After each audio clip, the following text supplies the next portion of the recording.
Let's see. It looks like we're good to go. Welcome to Talk with Sally. I had several people ask me if I would cover the second half of the Take Care of Maya trial. So here we are. We are going to we are going to start with day 23 and the second half of the day. Most everyone has seen the first half, I'm assuming. I'm not sure who all knows about this case. It's actually a really, really sad case about a girl who was really, really sick in Florida. Her parents did everything that they could do to take care of this little girl, and they ended up at All Children's John Hopkins All Children's Hospital, and eventually they ended up accusing the mother of Munchausen syndrome, and it's just so sad. I mean, I hope you guys have seen it.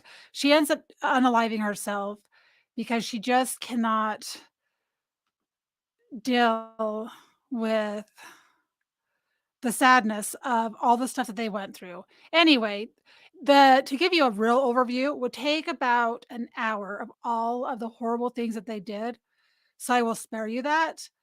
So we're gonna start with the second half of the trial. I am one who does not like to speed up through people talking. I learn a lot by their dialection, how much oh, Kyle, this is a really sad case. It's it so the parents are suing John Hopkins for the trouble that the trauma that Maya went through and the negligence. She had a rare disease where she has pain all over her body, and if I repeat the name, I'm gonna get it wrong. I think it's CRPD. CRPD. That sounds incorrect. Um, but so they're suing the hospital for pretty much telling this little girl, she was 10 years old at the time, that she was faking all these symptoms and whatever, wanted attention. She could do things that she really couldn't. Just pretty much accused her of lying, to put it honestly. Um, so I'm gonna go ahead. If you have questions, I can answer them. I'm a little flustered because it took me longer to set up a on the fly chat. Usually, it doesn't take me so dang long. Um, So if you have questions, oh, hi, Julian. If you have questions, I will try to answer them. I have paid a lot of attention to this trial. You're checking in from the grocery store. Well, welcome. Let's see. I'm usually not this disorganized. Well, maybe I am. This is my first time covering um, a live trial. I don't usually do this because it's just something I've thought about doing it. There's just so many people that cover so many cases that do a great job. However, this will be my first attempt at doing it. So, welcome everyone. Let's see here. Why is that? I don't want to remove it. I want to add. Oh, I got to change my screen layout. That's what I did. Hopefully, you guys can hear me okay. If my sound is too loud or anything like that, will you please let me know? All right. That's not supposed to be on there. Let's see.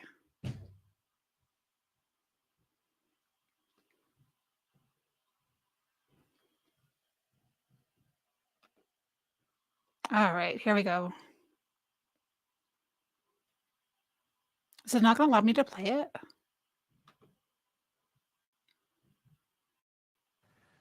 After you have completed your deliberations, please understand that the court deputy will take the notes from you, and the court deputy is going to give them to me, and I'm going to destroy them. No one, including me, Let me make sure I have the right day here. review your notes. If you do take notes, please do not get so involved in noting that you become distracted from these receipts. Your notes should be used only as an aid to your memory. Hold Whether you on take just one notes or second. not, you should rely on your own memory of the evidence, and you should not be. Of course, I'm going to boomer it my first time. Hi, Kari. Hold on.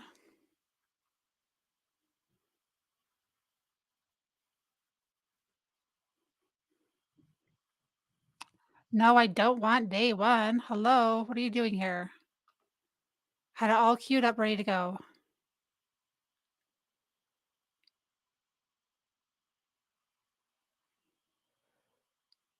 Doo-doo-doo. I need to have some music playing or something while I boomer myself.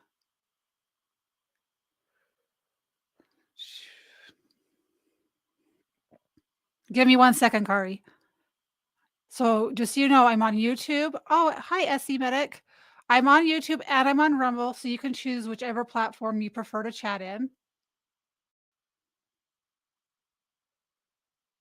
Oh my gosh. Okay, hold on, guys.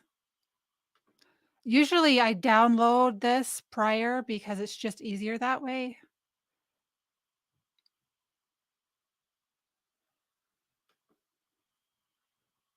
Make sure we get the right day here.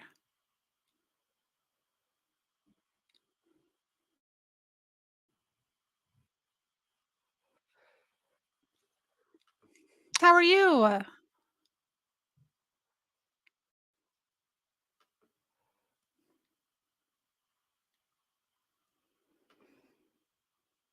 All right, I'm going back to my history. Hold on. I'm busy. Sweet.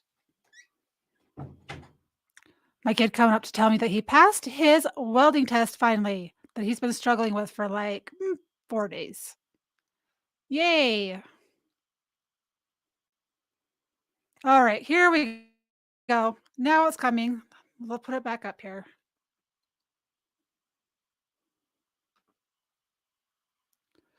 All right, guys.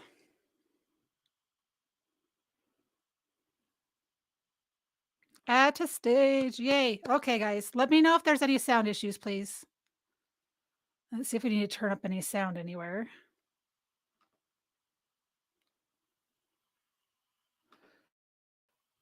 We'll try it at this volume. If it isn't being too loud, I don't want to bust your eardrums.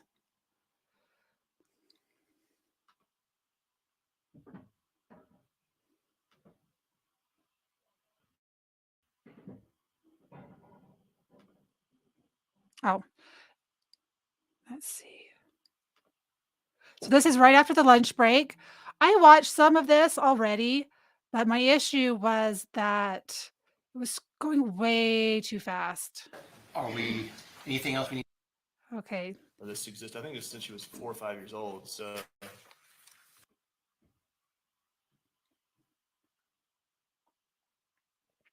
Right? I didn't see this one. I didn't see anything after lunch. Come on, play for me. I just like on the computer how you can't just jump ahead 30 seconds or whatever. Come on. I can just do it at the end. I don't think it's appropriate to do it at this moment. Okay. Sweet. All Okay, right, guys, then, here you we want go. the exhibits, Judge? I am. Oh, great. Do you mind if I sit? That's fine. Okay. Okay, I'm adjusting the So, volume we would on the like trial. to How's it sounding, Look guys? at 3227, 144. This is an Instagram photo taken on February 9th, 2016. Let me know, guys, by does Maya. listening to 3227. proffering things into evidence, What number? does that drive you crazy? 144, 0144. I think it's fascinating to see what Can you they let pull up, in. please?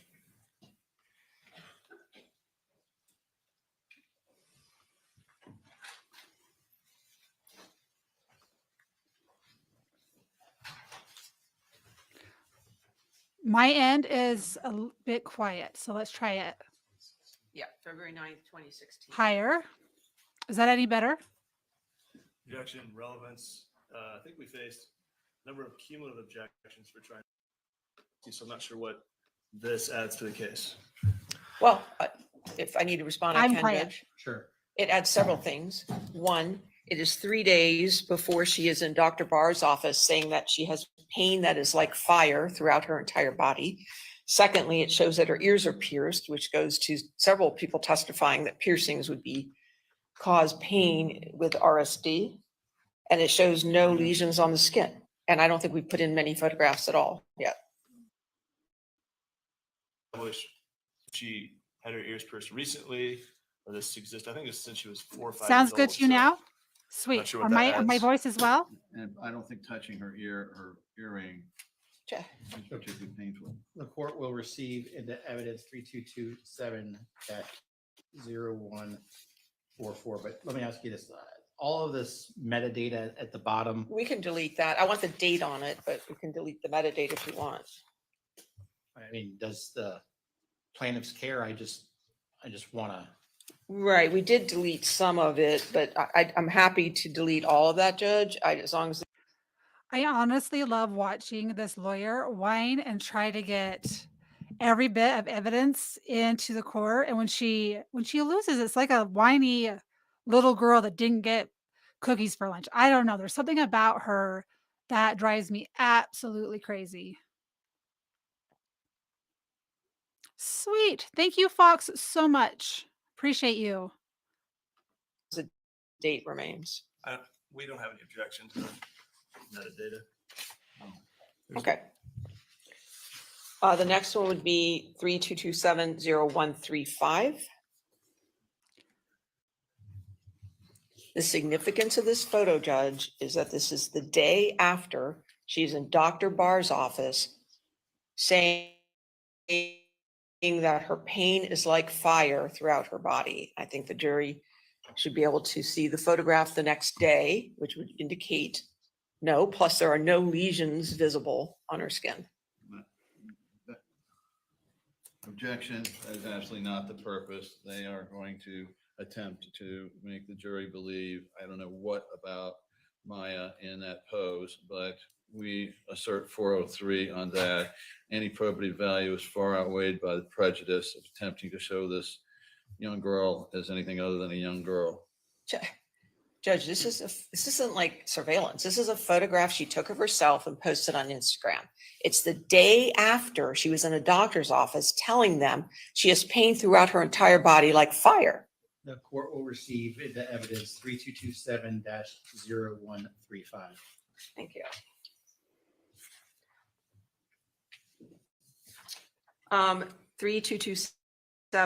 3227-0485. This is taken on April 23rd, 2016. Shows her wearing a metal bracelet around her wrist and her hand and no lesions.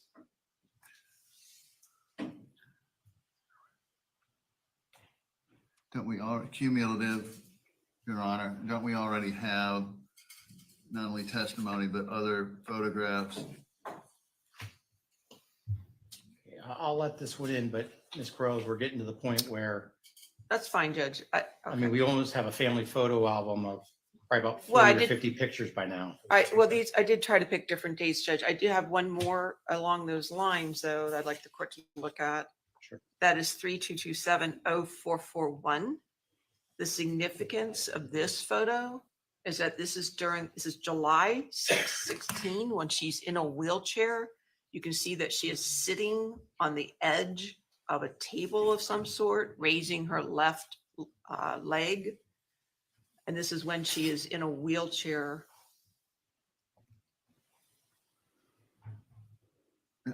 Time frame. Objection, this is again cumulative to about 7 or 8 other photos and indicates what? That she can sit in more than a wheelchair?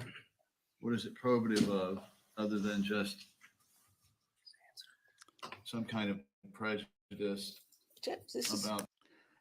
This is the part about trials that actually fascinates me more than most things do, is the lawyers thinking ahead of what the potential questions are going to be and how they're going to rebut them and refuse them. Once again, if this part is boring you and you would like to skip just to the questions or the witnesses, let me know.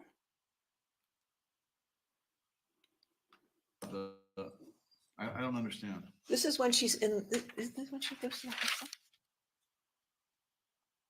This is during Dr. Hana's treatment. Sitting She's there. in a wheelchair, supposedly. She can't move her legs. She's This is a photo taken on July 16th, 16. She's sitting with her own body without any support on a hard surface, not in a wheelchair. Don't we have video of her playing around in the pool and demonstrating her upper body strength based This on is- the ketamine infusions, based on where she was with her therapies? I'm gonna let in 3227-0441. Thank you, Judge. And cumulative.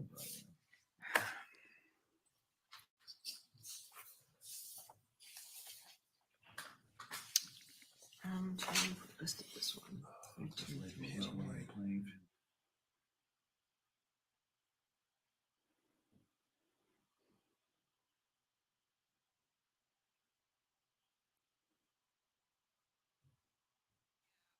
The number 3089, I think we just, are you able to play that?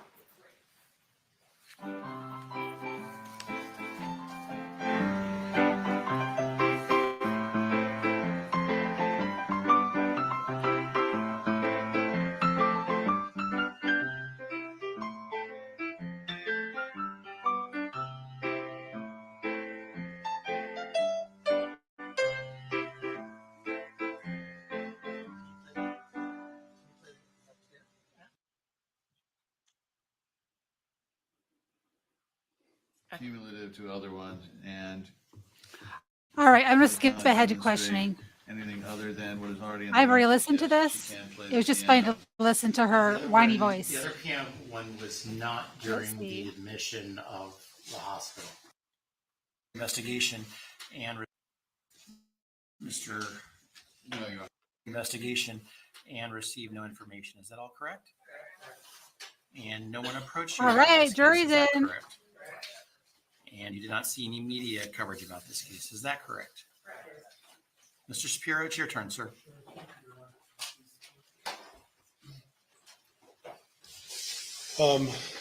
Mr. Anderson, just to clarify the sequence of events, last night you and I met, is that right? Correct, Okay. You gave me your opinions, correct, and then I discussed with you what topics I'd like to cover in front of this jury, is that right?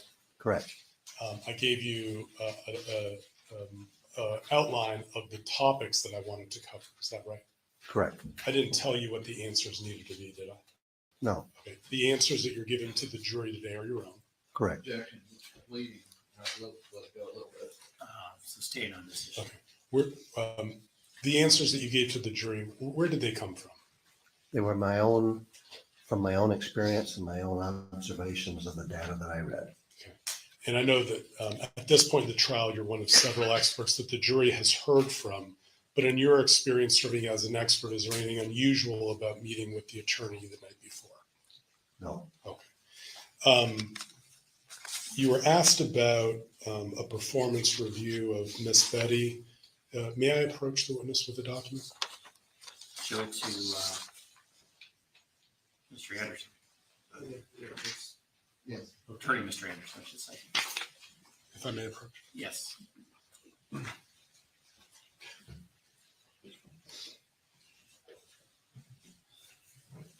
And take a moment to read both pages, if you wouldn't mind, Mr. Anderson.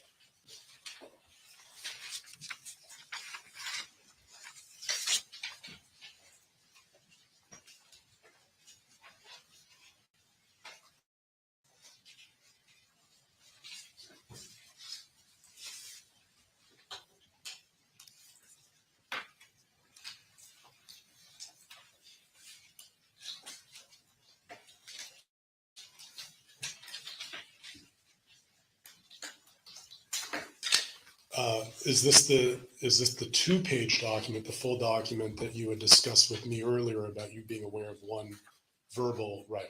correct, Okay, so I had provided that to you before testifying. correct. Let me ask you this. In reviewing the document, does that show any impropriety with another patient, or was it employee to employee? It was employee to employee. You were asked about any notification from the family about Miss Betty's conduct. Do you remember that testimony? Mr. Anderson had asked you if the hospital ever received notification about the family complaining about something Miss Betty had done. Do you remember getting that question? Not in the way you're, There's no, in your review of the record, was there any notification from the family complaining about Miss Betty No. regarding any improper touching or stroking or No. anything of the nature? Okay. No.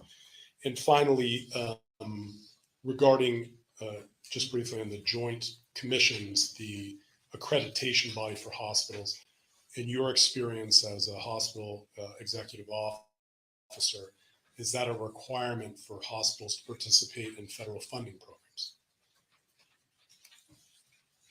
the Joint Commission is a volunteer activity. If they choose to go through it and are accredited, then they are enabled to bill for federal funding. And from your review of the materials you have, either publicly available or otherwise, did it appear that all children's had participated in that program? Yes. I appreciate your time.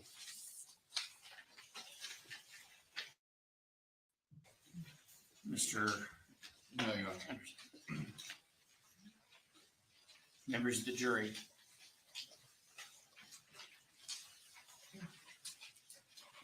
Did we miss the start of his testimony? Did I boomer this?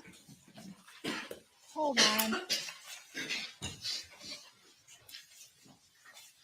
Have I got them all, or are there any more coming?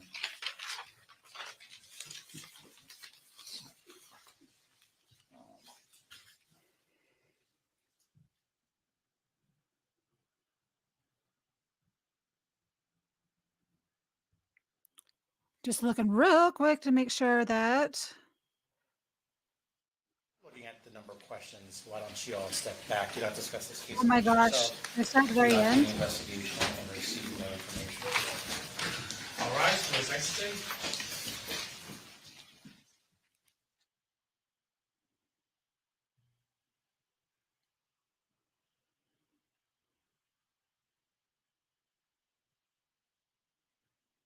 Hold on, guys.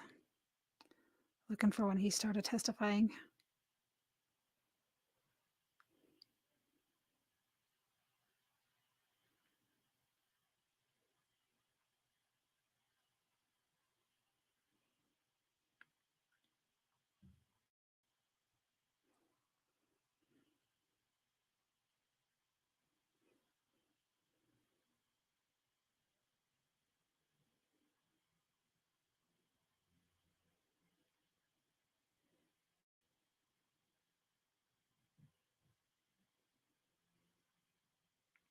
We're going to have to back up. Let's see. We're going to go back to.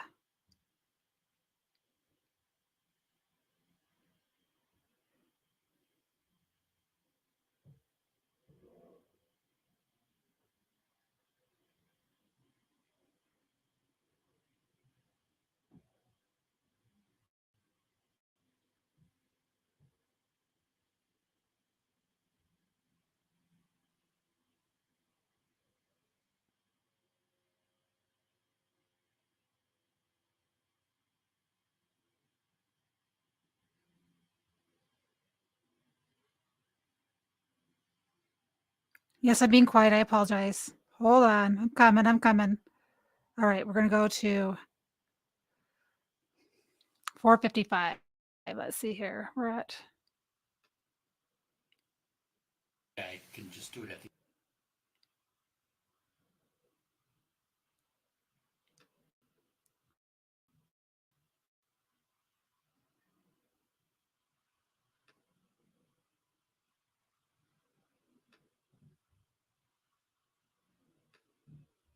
This adds to the case. Well, if I need to respond, I can, Judge. Sure. Oh my It goodness. adds several things. One, it is 3 days before she is in Dr. Barr's office saying that she has pain that is like fire throughout her entire body. Secondly, it shows that her ears are. But they went all the way almost Okay, well, I'll in withdraw it. 2016. Let me, let me take a step back from that, Judge, and look at what was admitted before we go to this. Because, I mean, there's a. Given to the jury today are your own. Correct. Objection. And thus there was Okay, the basis defense is for questioning them now, so we'll just start with Bad me, him. I didn't ask questions. We're gonna start right here, guys. Sorry. It's just, if you all want to talk to each other, you really need to push the silence button. And I understand. I mean, we all hear The- when you know, Including the you, jury. including like doing this with your fingernail? And thus there was no basis for those opinions rendered. Well, I think the jury can make the determination based on the questions that have already been asked, and I'm sure will be asked. Yes, sir. Only thing, Your Honor, is, So we're back to tag teaming again? no, I'm not arguing the issue. Oh. I'm bringing up witnesses for tomorrow. We only know Dr. Sally Smith. Nurse, Alicia Alcida. I'm Oh, not the sure I'm nurse, the saying, nurse that assists with the photographs. I'm not Sally sure I'm Smith. saying her last name I know who you're correctly. talking about. And who else? Those are the only two live witnesses, hence the need for depositions. Understood. And we're done designating Dr. Hannah counter designating, so. Oh my gosh, I'm way off on this, guys. So at some point, when do you think I will be able to receive the objections? And I might or might not. Did someone send the actual deposition over? I know I got something for Dr. Hannah a few minutes. I'm sure they weren't highlighted, Judge. with All right, we're going designations, back if to that 218 matters. I don't know if you apparently. need it Okay, highlighted. here We're we just go. gonna give you our objections. I just need what I'm supposed to rule on and the Okay. deposition, hopefully the full-size deposition. You guys can't tell? This is And my I'll first take it time from doing there. this. Employees' review consists of an evaluation by their peers in their department. So Ms. Beatty's was, her review reflected that she was reviewed and evaluated excellently and met the thresholds of her peers. And the jury has previously seen that Miss Beatty did have a verbal write-up in 2016, where you provided that. I was, and the record reflected that she had a verbal altercation with another employee. She was given an oral warning, but not a written warning, and she apologized to the employee that was involved, and that was how it was reflected in her record. And other than that, in her personal file from 2009 through what you reviewed through the operative time of 2017, did you see any other verbal or written warnings of any sort?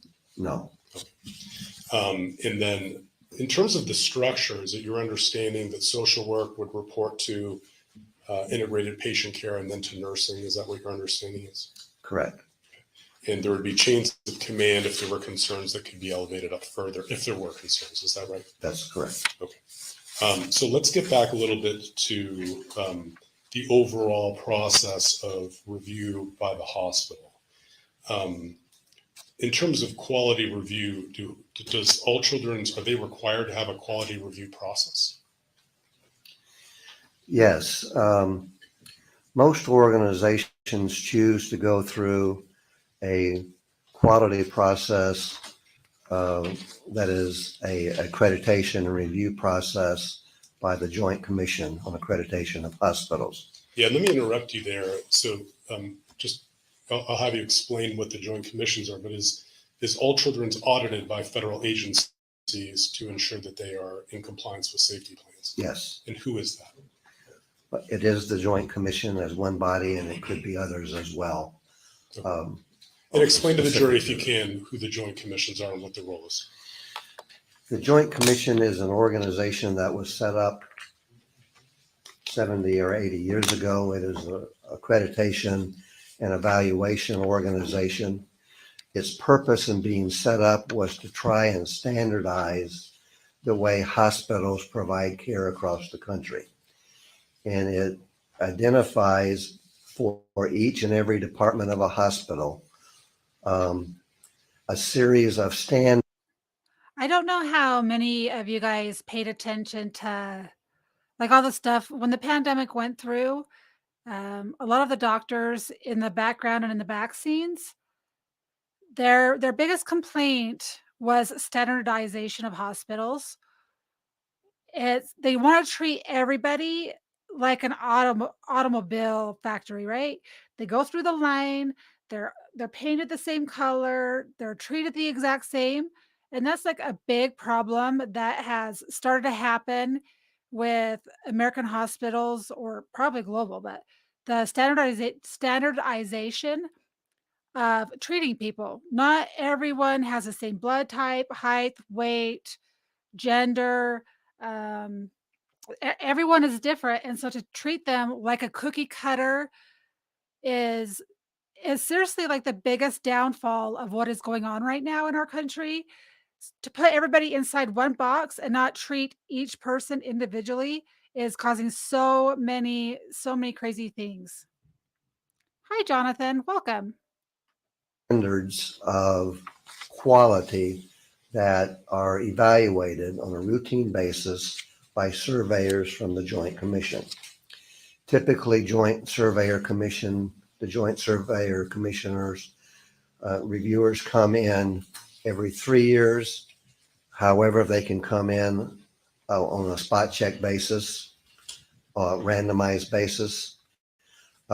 Usually, a survey will consist of 4 to 5 days of going through every record of the hospital from a perspective of looking at documentation per department of how they are meeting quality goals. And it is an arduous process. Different surveyors survey different things. There is a physician, there's an administrator, there is a hospital management, facilities management expert who will literally go through the hospital, poking up tiles, looking for breaches in the ceilings. And it's a very arduous, extensive process. And in your review of the records and available data, did All Children's Hospital meet those accreditation standards? Yes, they did. And was that true in 2016? Yes. Okay. So let me talk to you a little bit about retro. I'm pushing pause really quickly. So this guy is Mark Anderson, and he held several leadership positions at all healthcare facilities and was a chief operating officer for a children's hospital in Wisconsin. So, um, so they're asking him specifically about performance reviews and stuff like that. Just want to give you a background of who's actually talking. You can tell that he's high up in position. You can kind of tell that he's kind of like, whatever, I don't have time for this. I've got better things to do with my life. Perspective review. There are quality departments in the hospital that retrospectively review patient care. Is that true? Correct. And then, And who's trying? He's got an approach on this. Yes, he does, doesn't he? Oh my gosh. They're probably related. Let's see if we can fast forward through the sidebar. I really wish that on the computer it would allow you to just go by 15 seconds and 10 seconds without messing everything up.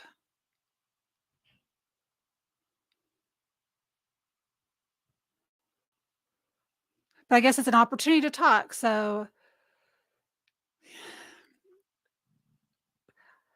I guess for me, like I watched especially this trial, I've been watching it and paying attention, and the lack of care. I don't know if it's burnout. I don't know if they just have gotten so jaded and it's a control thing where they just want to control the actions of people, especially kids, right? It's so easy to control children. You have to do what they say. Um, Now I'm losing my train of thought. Hold on.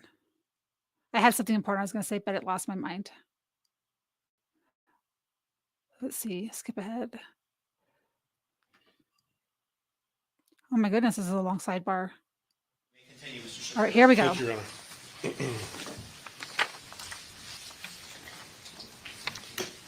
In your experience working with hospitals, I wanted to talk to you about your experience on the role of social work and what they're generally tasked to do.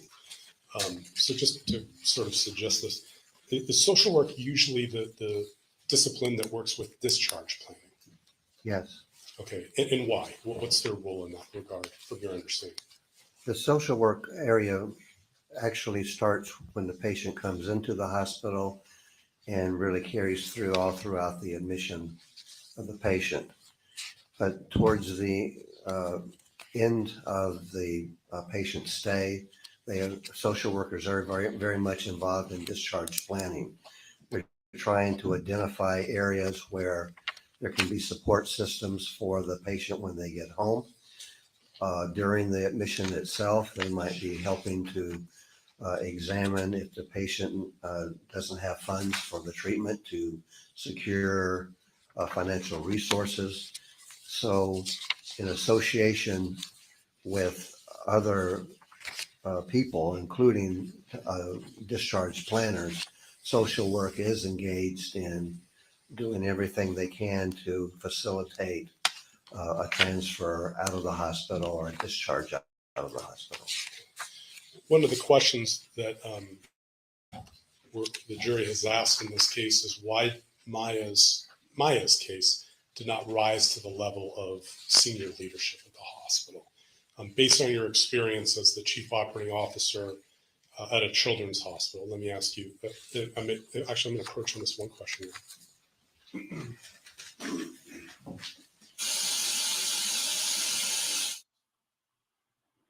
I'm going to approach again. They have had more sidebars than any trial I've ever seen.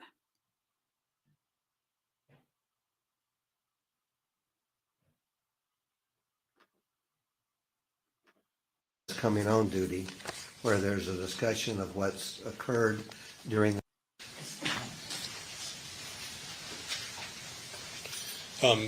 Mr. Anderson, you have experience as the chief operating officer of a children's hospital where children are sheltered. Is that true? correct. In a case like Maya's, why doesn't a child under shelter always rise to the highest executive levels? Objection. Does the closed captioning bother In you many guys? cases, I like it, but at a children's hospital, as I mentioned before, they're only doing pediatric care. And what typically happens is there are, and also because children's hospitals usually are serving a large geographic population, there are any number of cases that might have sheltering orders that come to the hospital. So Maya's case, while it was unique and me as well, Jonathan. I'm actually deaf in my almost all the way deaf in my right ear. So for me, even when I'm watching movies, low tones, soft tones, I don't hear very well at all. So yeah, I personally like them. challenging, would not necessarily be all that uncommon in a children's hospital. Children's hospitals commonly are perform a role as an intermediary or a buffer at times. And so there could be other types of restrictions that patients have in a hospital. So as long as the medical care of the Yay! patient, like Maya, is being conducted appropriately, it might not rise to Yeah, a level where there would be an intervention by a senior official. Are there also what I would call privacy concerns where those cases are not always discussed and addressed at high executive levels? There's always an intent to protect the privacy of a patient and family. There are HIPAA regulations as well. So there is indeed an effort to really protect the privacy issue and monitor the case as how it's being performed on a medical basis. So we talked a little bit about retrospective reviews and quality committees. Let's talk about real-time review of patient care that would involve Demon's patient Wrath. safety. In your role as a chief executive at a children's hospital, are you aware of certain real-time events to ensure patient care, such as, for example, handoffs? Hospitals basically are based on shift work. There are 3 different shifts during a 24-hour period. What commonly happens is at shift changeover, there is a handoff from the shift that is going off duty to the shift that's coming on duty, where there's a discussion of Right? what's occurred during that time frame, what the patient needs are, what the status of Well, it was an impromptu. I was going to try to start earlier, but it took me a minute to get everything set up. It's not as easy to do on the fly when you got to create a thumbnail and stuff. So, anyway, welcome. I'm glad you're in here for a bit. Patients in the unit might be.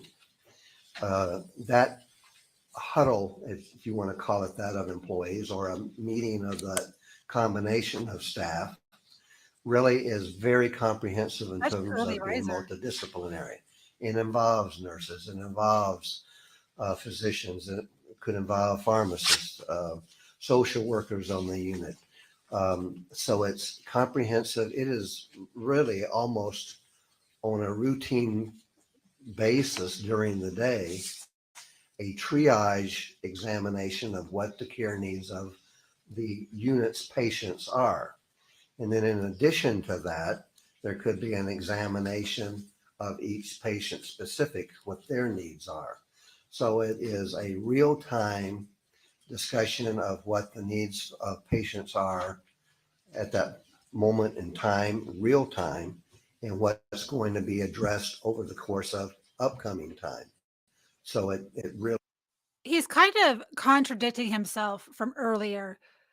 Before he was making it sound like they have universal standard of speak universal standard of care, kind of like a cookie cutter. Everything is inside a box, and now he's saying that they're tailoring it to specific needs. If I'm on the jury, that's something that, because me, I'm a potential juror. I'm not a lawyer.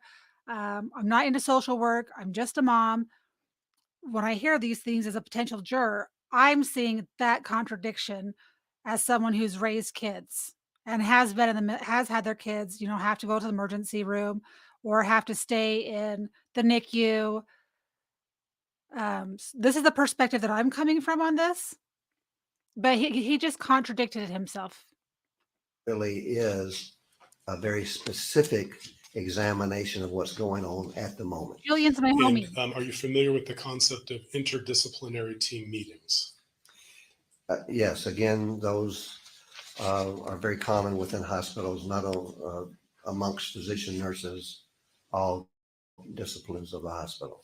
And in your review of the records, did you see documented in the records that, for example, the period of October 7th to the 13th, before the shelter order, that there were care planning meetings that were also attended by the family? Yes. Let me talk to you about your overall view of, based on what you've reviewed. Did it appear to you, based on the materials you've reviewed, the records, the policies, that All Children's Hospital had an appropriate safety plan in place for patient care? Yes, it Objection, did. foundation, predicate, form of that. Overruled. You can answer. Yes, it did. Okay.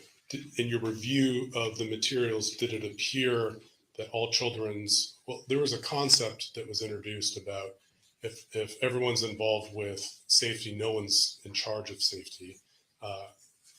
What is your response to that? Same objection. Overruled. Going back to the comment about the interdisciplinary meetings, the advantage of that type of situation when you have all the caregivers in the same meeting discussing the patient at the same time,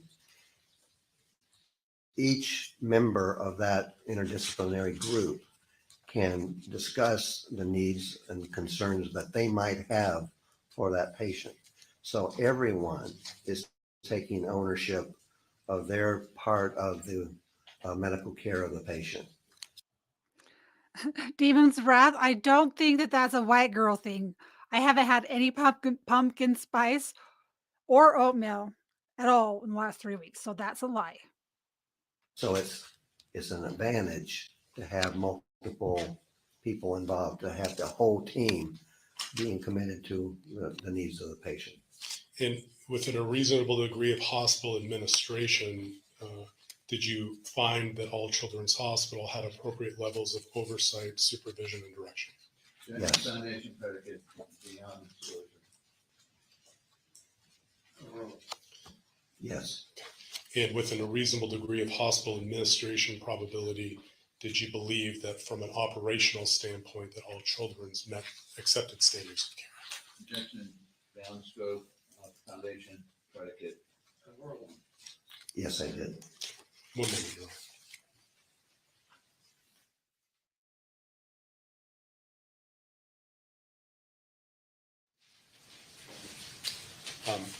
Thank you, Mr. Anderson. I don't have any other questions at this time.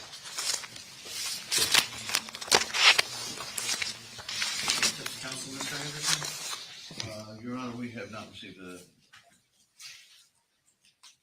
Members of the jury, why don't we take a 5-minute break? Please do not discuss this case amongst yourselves throughout the investigation and receive no information. All rise. Jurors exit.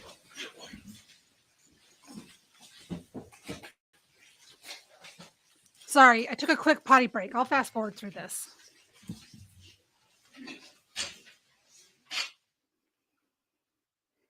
You're with demon. Is that really a thing? I like it, but I don't eat it every day, and I haven't had it yet this year. Our present witness, Mr. Anderson, you're in the middle of your testimony, so you cannot talk to anyone, including the lawyers, about the substance. Oh, I love closed captioning so much better on Take this. 5 minutes, and if y'all can get the papers to each other, I appreciate it. Let's see, 5 minutes, he said, so 51.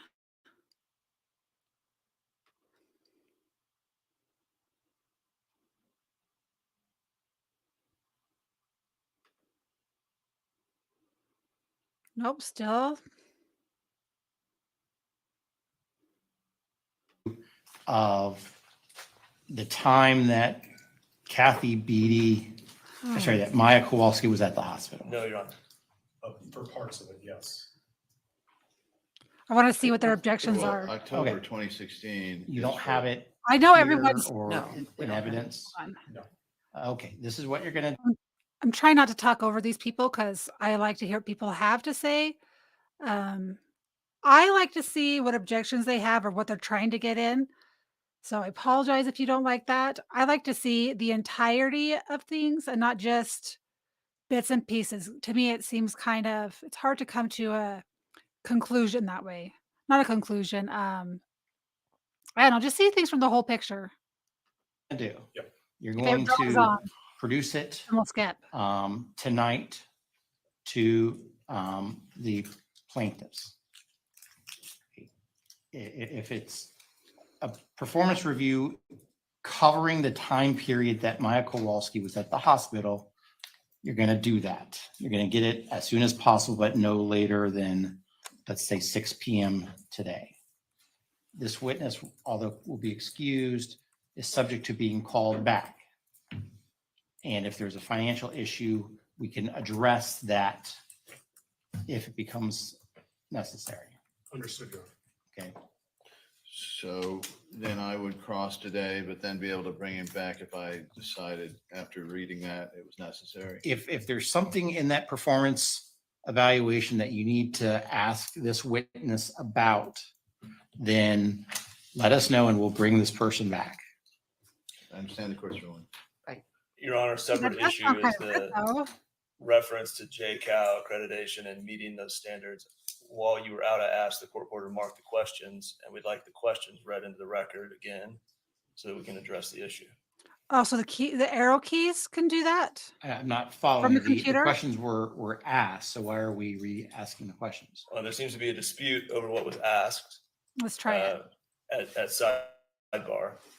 What was asked, and it can be read into the record, was whether Johns Nope, that didn't Hopkins, work. All Children's Hospital, met the accreditation standards of the joint. Medicaid or Medicare funding. Are they taking, is this before lunch? Is that what this This is? morning. Nope. Okay. The Joint Commission reports. That seems like a very fundamental issue. I totally agree. I'm just making the record for the court they have. Provided, Oh, it just has to be on which is a the, little, said what I said, 6 p.m. okay, If that not does before, work. plaintiffs may be able to, let's go get witness, Mr. Anderson. It's only 5 seconds though. No information, is that all correct? Okay, thank you, Julian.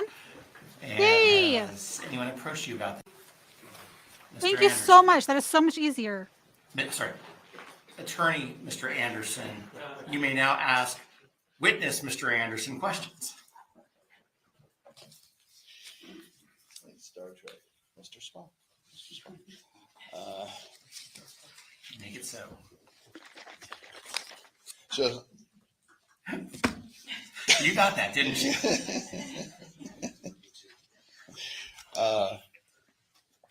He's so I flirting would with the be jury. correct You that see the him last doing time that? you actually were a Totally. CEO, it was 20 years ago in Wisconsin at a children's hospital there.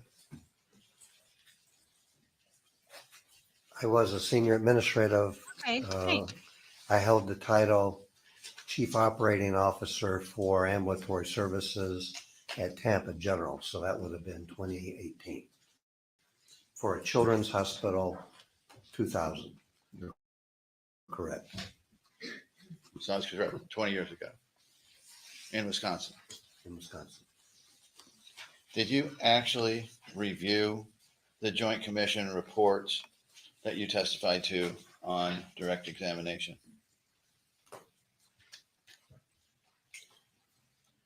There were comments in the material that I was provided that referenced that, I believe. All right. So you received an outline prepared by these guys that had some of the quotes from the reports in it. True? True. Rebellion. And that report, how many pages was it? I mean, not the report, I mean, the outline. So Demon's Wrath, answer this real quick. Is this the first time that you've heard of this case? Pretty much, there's this girl named Maya Kowalski, and she has a very rare disease, very, very rare, where you have pain, like touching your skin is like it's like fire. It's almost kind of like phantom pain syndrome, where the nerve endings don't work properly, to where sensations are really weird. Like you just have excruciating pain, but it's neurological. Her parents tried all kinds of treatment.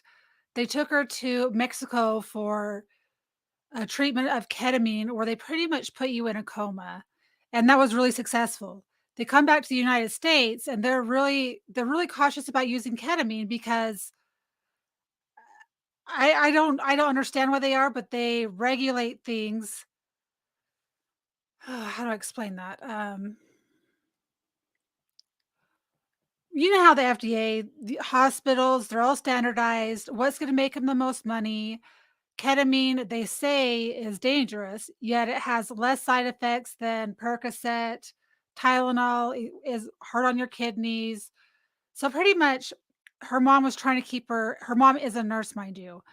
Um, so she knows how to take care of patients, right? She's in this industry. Her daughter's having issues. I'm sure that she's capable of doing all kinds of research to find out what is going on with this girl. She loves her daughter.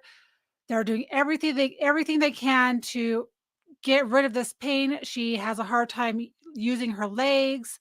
It almost is so painful to the point where it paralyzes her. And so they found a clinic that would treat her with high doses of ketamine, and it was working for her. It was able to keep her pain under control while she was going through an episode. So, from my understanding, it wasn't like this constant 24/7 in pain, but she would have episodes or periods of time where it would flare up and she would have more pain going through her body. Um, so they were taking her to an outpatient clinic where a doctor who was treating people with this disease, but the amount of ketamine that they were able to give her as an outpatient wasn't working. So the doctor recommended that she go to All Children's John Hopkins Hospital so that they could give her more ketamine and monitor her more closely, right? So she's in a hospital setting, so if needed, they could intubate her, maybe put her in a ketamine coma, because when she went through the ketamine coma before, she saw great improvement, great results, and it made a significant difference. When they took her to John Hopkins All Children's, they they automatically started suspecting that the mother had Munchausen syndrome. Um, so instead of like believing this girl, believing the diagnosis that had been given to her by several other doctors, they were doing everything they could to prove this mother was crazy and that she was intentionally keeping her daughter sick and wanting to give her ketamine because for whatever reason, right? They had sold off rental properties to be able to afford the treatments. It's like $10,000 for like a small amount. I don't know. I can't remember the amount of vials or how much it costs per vial, but it's like $10,000. It's out of pocket.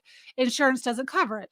So they come here and they pretty much tell the mother that they they what eventually ends up happening is they make it so that the mother is not able to see her child. So it's over like a 10-day period. Um, yeah, so the whole time this mother's crazy, they're not listening to her right from the very beginning. They wean her off all of the medications that were working for her. They stop her asthma treatments. They wean her off everything because this mom's crazy, right?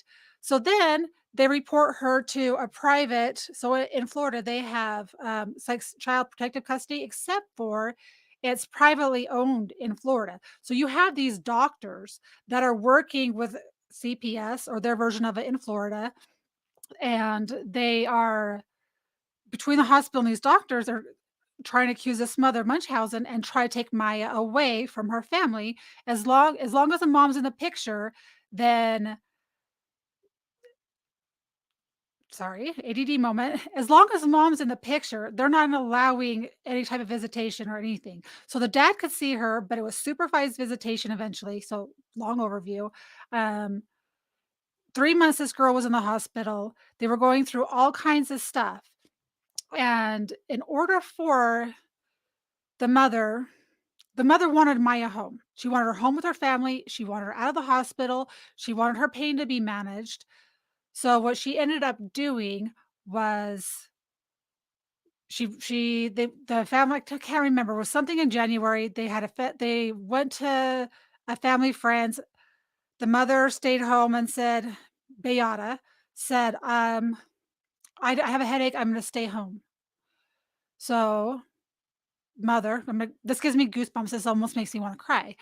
So mother, because she wants her daughter home and they've pretty much taken away all of her rights. So mother goes into the garage. Well, probably beforehand, she writes a suicide note and goes into the garage and she hangs herself. And she pretty much I'm going to do this. Please get Maya back home. I can't remember the letter. They covered it in during the plaintiff's part of the case. So pretty much, mother unalives herself so that Maya can come home to her family. Within 2 days of that happening, Maya did get returned to her family. So now the family is suing John Hopkins Hospital for falsely accusing their mother and of Munchausen's also in the process. So that's not part of the case. So that they're not allowed to bring up Munchausen's or any actions about the mom because that's been thrown out. They could only address things that happen to do with the care of Maya, all the like making her think that she was faking her symptoms, not treating her for her original diagnosis. Yet so they said that it wasn't what she said it was, yet they were still billing the insurance company and they were double billing, but making this family feel crazy.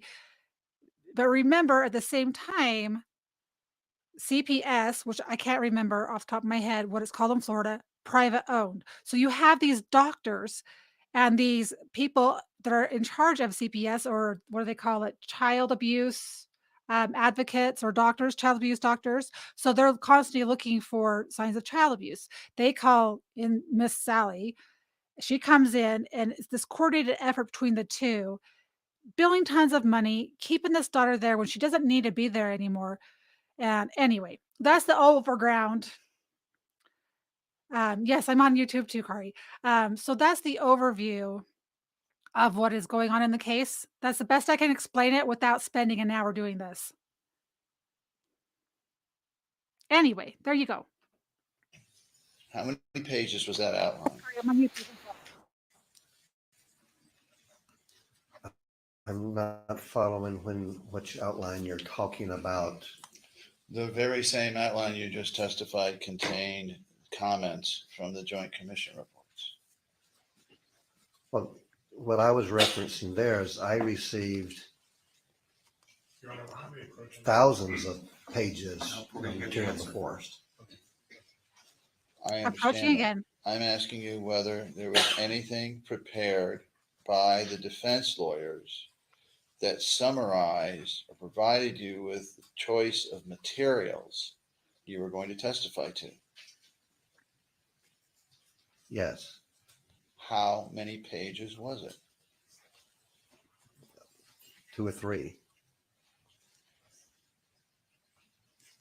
And in that outline, they pointed to you certain I believe it was thrown out, deposition Kari. excerpts.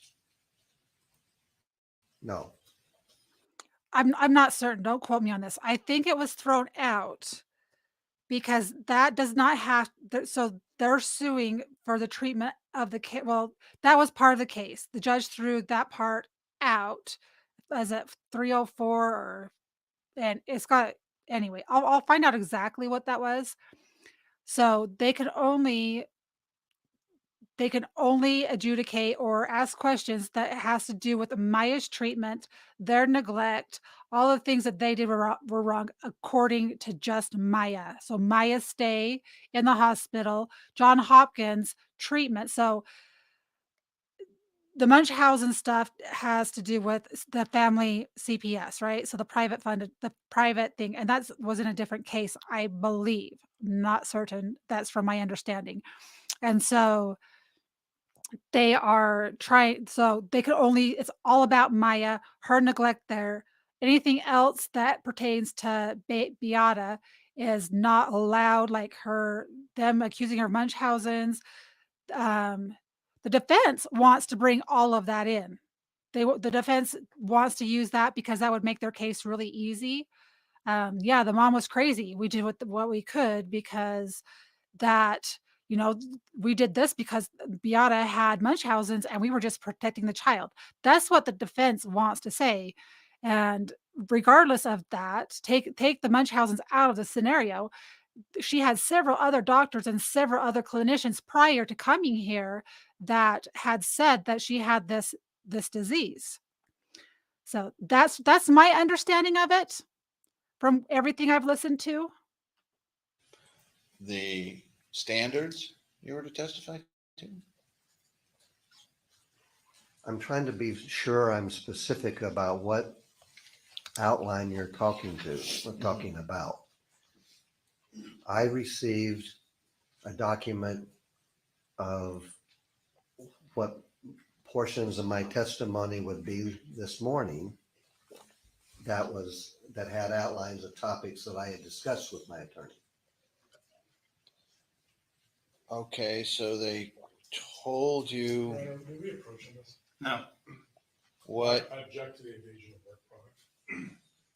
they told you what you'd be testifying to, right? Same objection. Overall, you can answer. They told me topics for discussion as a prep. And within those topics, they also gave you materials or excerpts from materials that you should use, did they not? They gave me, if we're talking about the information this morning, I reviewed some documents relative to an HR performance eval. I'll get to that in a moment. What I'm asking you, sir, if I'm understanding your testimony, you got an outline from the defense last night. Are we in agreement there? Yes. Yes. I You try to It lie. was not Try to last lie. night, it was this morning. And I received Oh, a document about discussions that we had about topics that were going to be brought to my attention to discuss this morning. Okay, in that one, did they provide you with references for materials that would be useful in discussing that topic? No, How,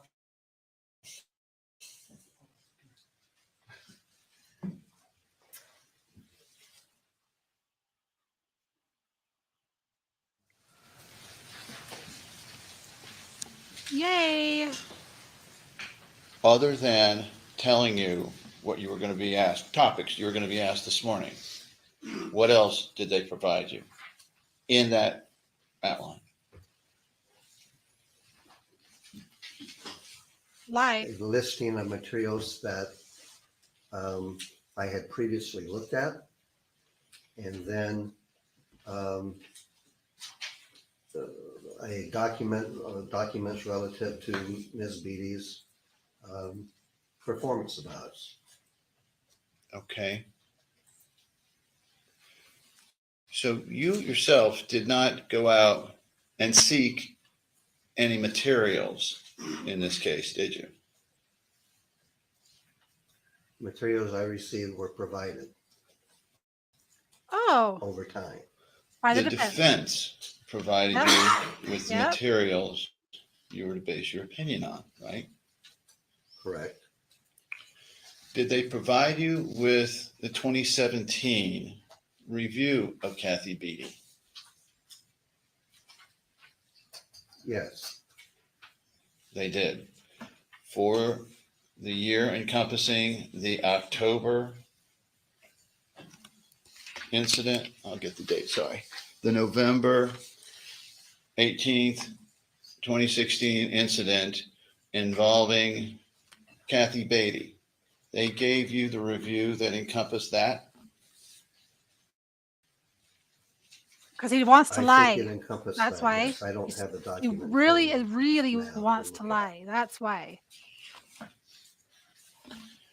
So now, did you actually get any of the JCal reports on Johns Hopkins All Children's Hospital? By JCal, are you referring to the Joint Commission? The Joint Commission reports, yes. I did not see their full report, no. You saw excerpts of the report. I saw comments and material I received referencing Joint Commission, yes.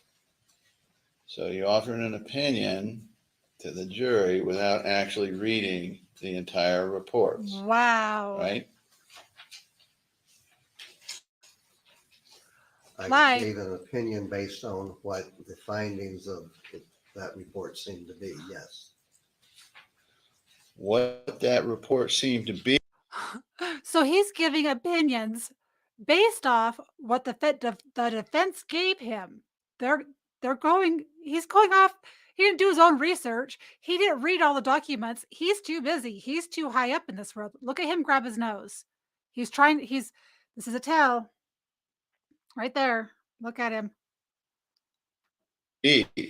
was selected Yep. by the defense lawyers. My nose was is it just not? itchy.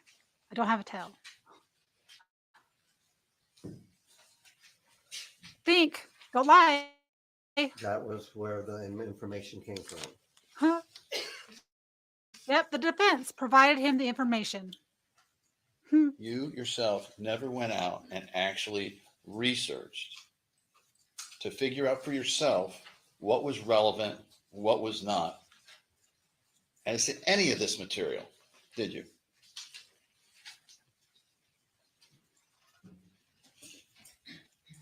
The information that I saw was provided by the attorney, but it had comments.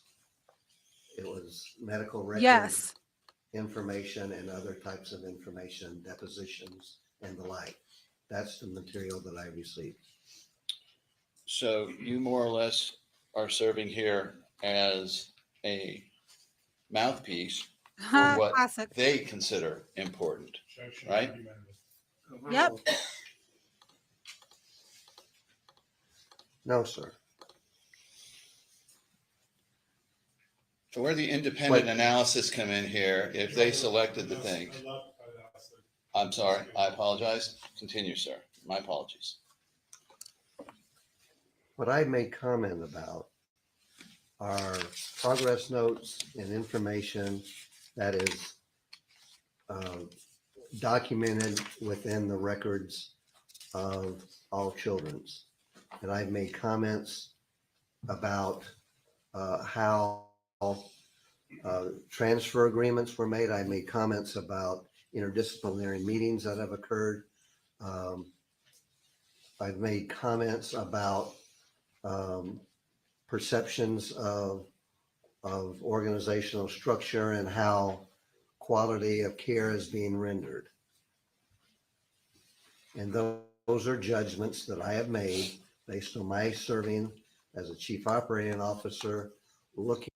Just so you guys know, since this case happened, Maya's case, they have restructured the way that they do things at the hospital. And I don't remember if they talked about that the other day. However, I do believe that that's the case. Looking at documented progress notes of patient care that was rendered to Maya. Okay. Now, in what you reviewed, I'm going to ask you some facts here that have been put before this jury, and I want to know in the materials you were provided. There's two questions here. First question is, were you provided them? And second, did you review to see whether this information ever made it up to senior Hey, management? still. Okay. First, so I understand the parameters. All right. First one is Kathy Beatty taking my client to a room, undressing her down to her sports bra and short shorts, and taking photographs of her without her parents' permission. Objection to mischaracterization of the evidence. Oh, crap. First, were you provided that? Uh-oh. That information was detailed or was told in documents that I received. Yes. All right. As to that one. And then, second question. Well, maybe there's three. Would you agree that that's a type of situation that should be reported high enough up in an organization so somebody can review it and decide whether action needs to be taken? Lie. The situation you are describing was the patient being taken to have in pursuit of further information about a diagnosis. And that diagnosis was to be, what was to be, that was being examined was there potential abuse going on to that patient? Pursuant to the hospital's policies and procedures, that was what was conducted by the team that took the photographs. But there was also no indication in the medical records or the progress notes that there was a parental complaint about that raised. How are the parents supposed There's no parental complaint because they didn't know about it. Are you kidding me? Oh my gosh. to complain if they don't know about it? Exactly.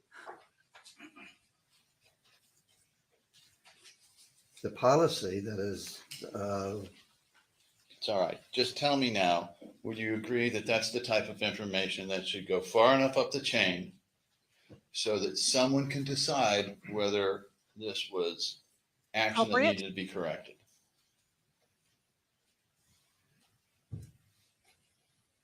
the activity that was being done was in process of the care that was needed. It was not an abnormal event That's not that was abnormal. occurring and or What? asking to be occurred. That's crazy. All right, sir, I just want to know, is this an event that should be carried up high enough or not? Yes or no? Yes. It was carried to the risk management department and it was reported. Okay. And, and in your view of this risk management, strike it, have you ever seen the flow chart there, the organizational chart of this hospital? Yes, And you recognize the risk management reports directly to the general counsel? that's where it is on the And the chart. general counsel reports to the CEO, directly to the CEO? Correct. Who was the CEO back then? Jonathan Allen. All right.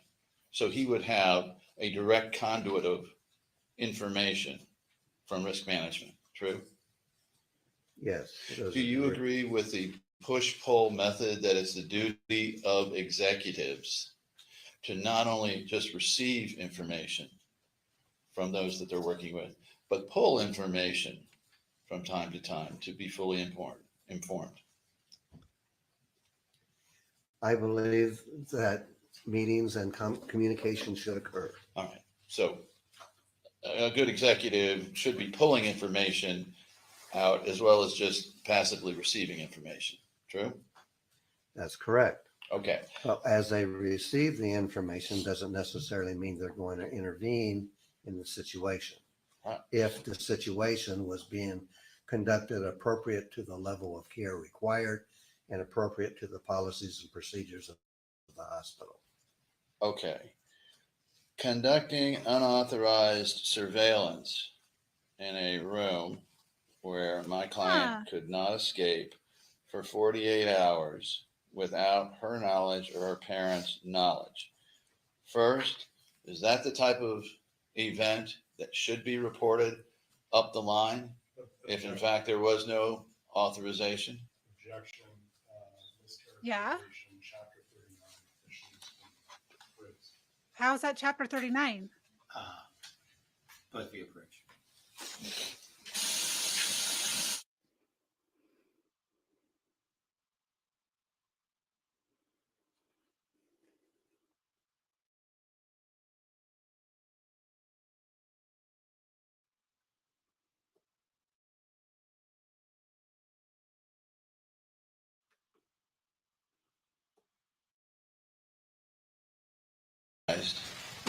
That of event.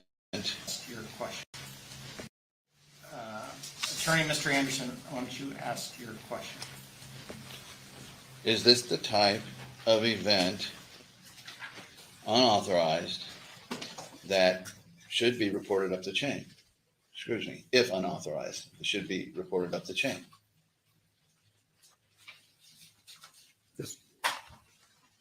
This situation that you're describing, though, was a case that was being conducted in pursuit of a further diagnosis. In that situation, it was a action that was being pursued according to hospital policy. So it was an approved action. Hi, Freedom. And I take it that that's a no, it shouldn't be reported up the line, according to you. I'm not sure if you have watched any of the Maya trial, Maya Kowalski. That's what we're watching. We're here on Rumble and we are on YouTube. I mean, really, it was a yes or no, should it be reported up or should it not? Julian is on YouTube chat.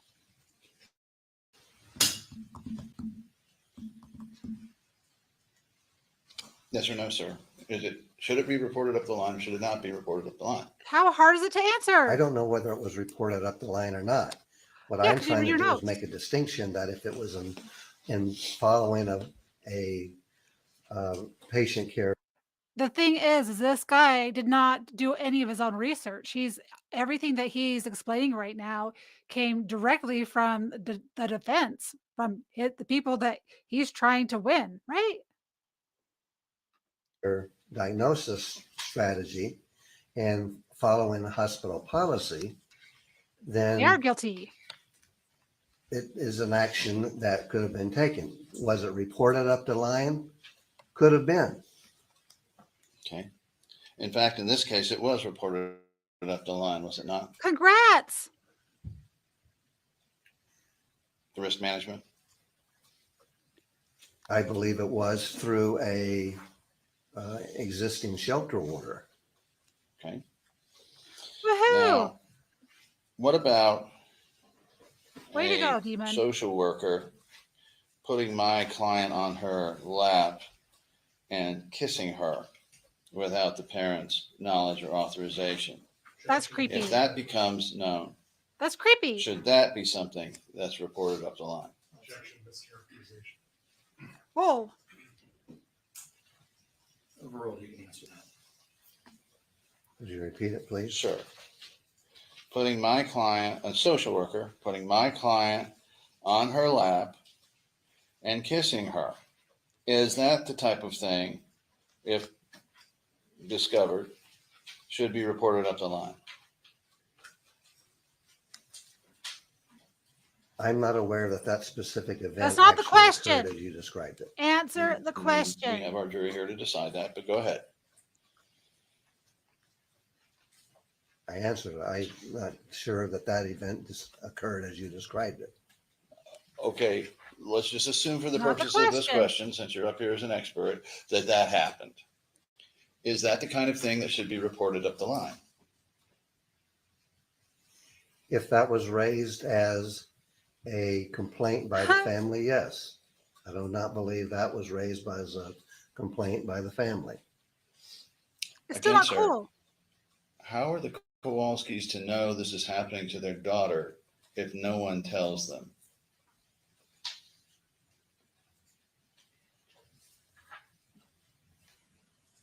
Again, sir, the information you're bringing forth is Exactly. not one that is, Bill. I've seen documented that that actually occurred. Okay, let's look at then the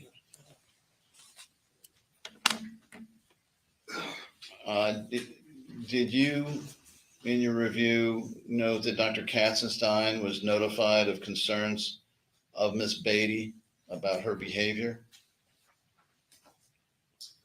I did not see any of that in the record of my review. That was not provided to you. No. I did not see it in a review that I did. Did you receive the All Children's Hospital? Did you see the All Children's Hospital corrective action notice on Miss Beatty? No. No, Okay. in the record, I saw that it was referenced as an oral warning to her, and I did not see any written notice of that in the record. Okay, well then let's bring up Oh. trial exhibit 2278-036. I'm aware of the time, Your Honor. Hey, Fox. Welcome. Yeah, everyone's over here chatting. And let Thank the you, record Fox, for coming reflect over that here. this is the counseling I'll date try to chat with of you. November 18th, 2016, All Children's Health Notice Corrective Action. Have you ever seen this document? Wow. Sir, I do not recall having seen this document.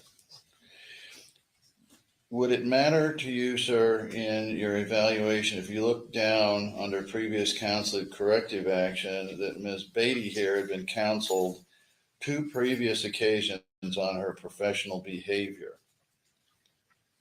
Would that have affected your opinion? Yes.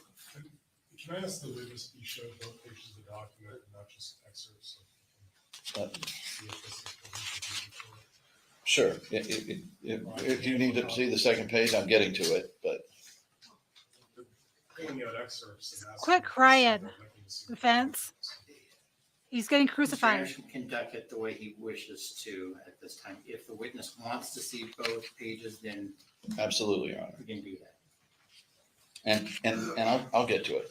But for right now, would it Pavilions affect in your Michigan. opinion that Miss on Whitmer. 2 prior occasions, Kathy Beatty had been counseled regarding professional behavior issues.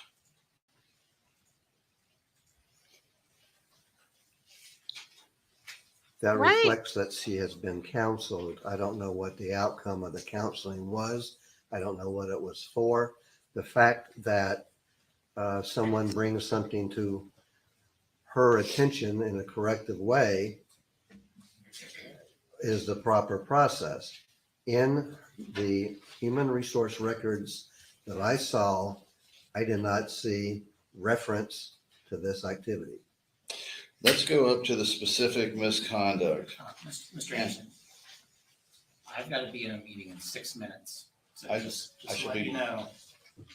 I shall be done in 2 minutes. Okay. Will that give you enough? Lame. Go for it. All right, just a couple questions. Let's go up real quick under specific, statement of specific misconduct. You see that there? Yes, And you see that the problem complaint of the specific conduct was Miss Beatty saying, do you want to take this outside? You see that? yes. Would that indicate to you that Miss Beatty here, at least from what you're reading, is challenging a fellow worker to a Kyle fight? is. KP Kluken? Kyle? It's a statement that Yes. she was aggressive. Well, usually when people say, you want to take this outside, it means they're challenging him to a fight, is it not? And I Exactly. think this is what is being referred to as when she was issued an oral warning for that activity. Final question, sir. Is this the kind of person that should really be put on as the primary contact and controller of a 10-year-old No. little girl in Maya Kowalski's situation?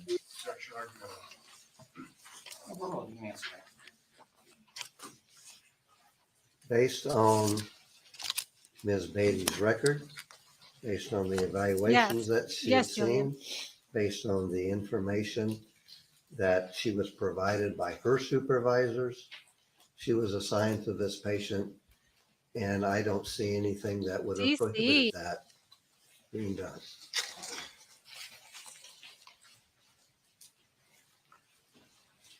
One minute, 30 seconds. Okay, members of the jury, this is one of those days that I actually have a meeting that I have to appear at.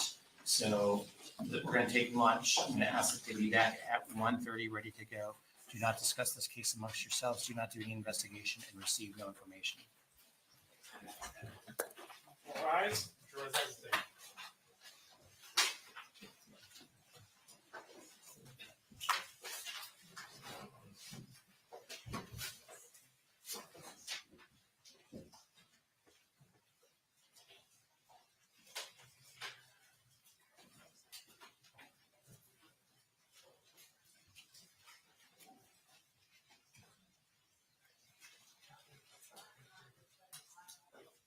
Okay, the jury's out of our presence.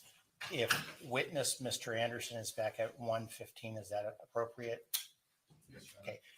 Now, witness Mr. Anderson, you're in the middle of your testimony. There's still questions to be had.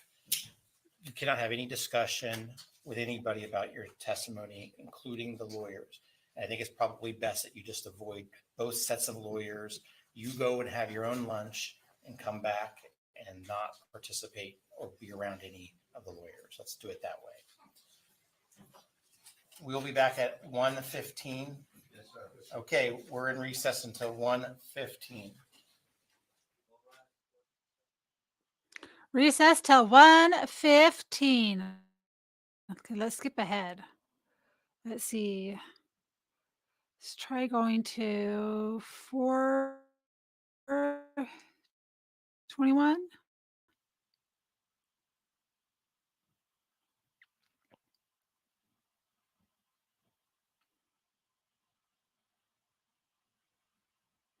$4:30? Nope. Let's go 4:42. Nope. I swear it's somewhere in here.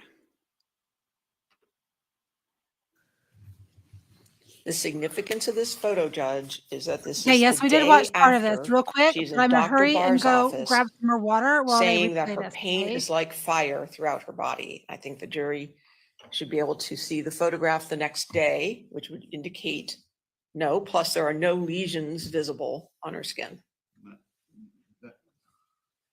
Objection, that is absolutely not the purpose. They are going to attempt to make the jury believe, I don't know what about Maya in that pose, but we assert 403 on that.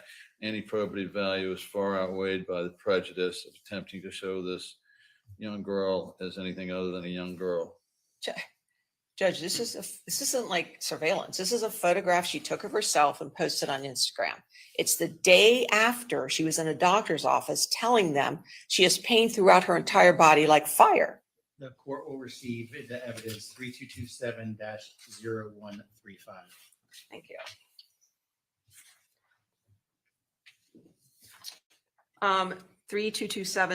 3227-0485. This is taken on April 23rd, 2016. Shows her wearing a metal bracelet around her wrist and her hand and no lesions.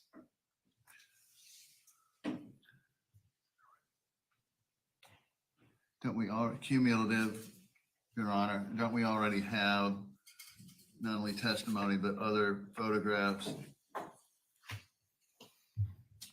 I'll let this one in, but Ms. Crows, we're getting to the point where, That's fine, Judge. I mean, we almost have a family photo album of probably about Well, I 40 or did- 50 pictures by now. All right, well, I did try to pick different dates, Judge. I do have one more along those lines, though, that I'd like the court to look at.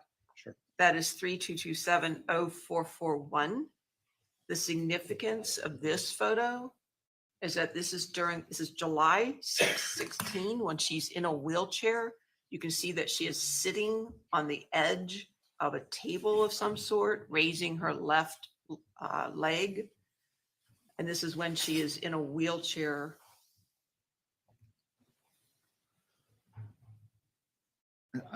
Timeframe. Objection, this is again cumulative to about Okay, I'm 7 back. or 8 other photos and indicates what? That she can sit in more than a wheelchair? What is it probative of, other than just some kind of prejudice Judge, about the, I don't understand. this is when she's in, isn't this when she goes to the hospital? This is She's during Dr. Hana's treatment. sitting She's there. in a wheelchair, supposedly. She can't move her legs. This is a photo taken. All on right, we're gonna skip July past this. We already did 16th. once, She's but sitting now that I with have her it in own context, we'll body speed it up. without any support on a hard surface, not in a wheelchair. Don't we have video of her playing around in the pool and demonstrating her up? Oops. Come on, that's not what I'm trying to do. Come on, work with me here.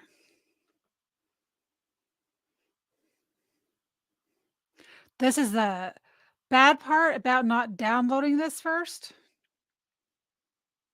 Usually I download. Maybe I'll do that.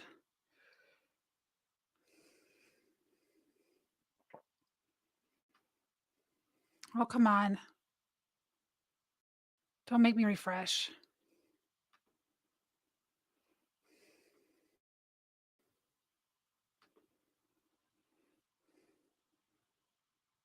Hold on.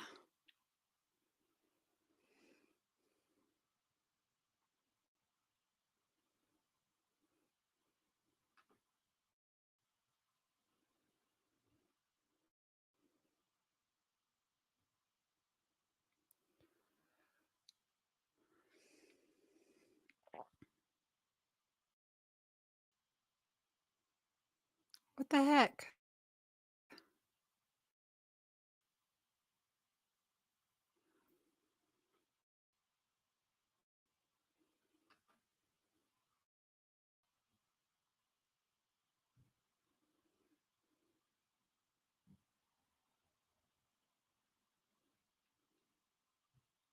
Across.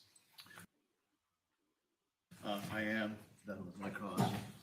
Just a couple minutes of redirect and then we'll yield to your questions. Okay. Let's bring in the jury. Let's go get witness, Mr. Anderson.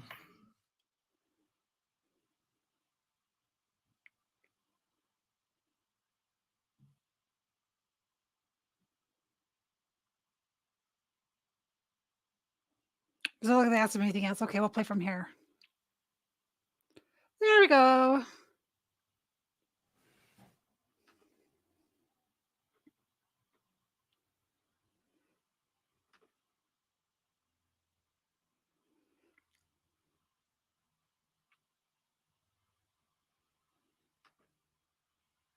Why is it not playing? It witness, Mr. Anderson.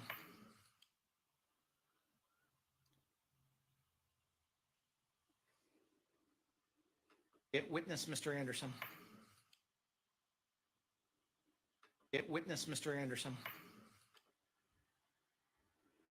I think I will be able to receive the.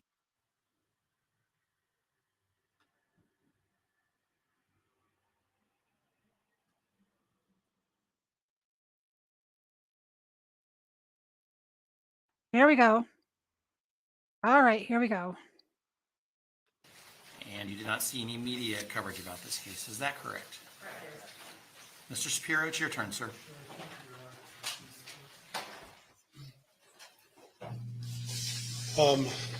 Mr. Anderson, just to clarify the sequence of events, last night you and I met, is that right? Right, Okay. You gave me your opinions, correct?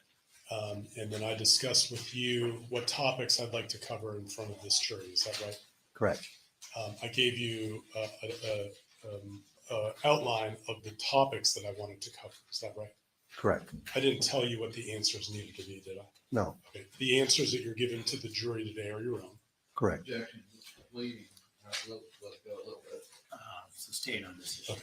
Where, the answers that you gave to the jury, where did they come from? They were from my own experience and my own observations of the data that I read. And I know that Okay, so listen to at this part of point this in the earlier, trial, Pat. you're one of We're several gonna experts watch that it the again. jury has heard from.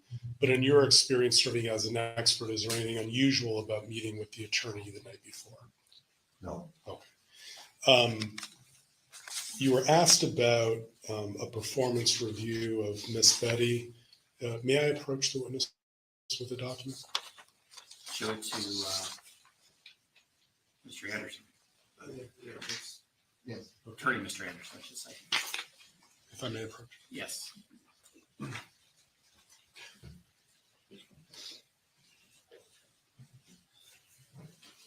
And take a moment to read both pages if you wouldn't mind, Mr. Anderson.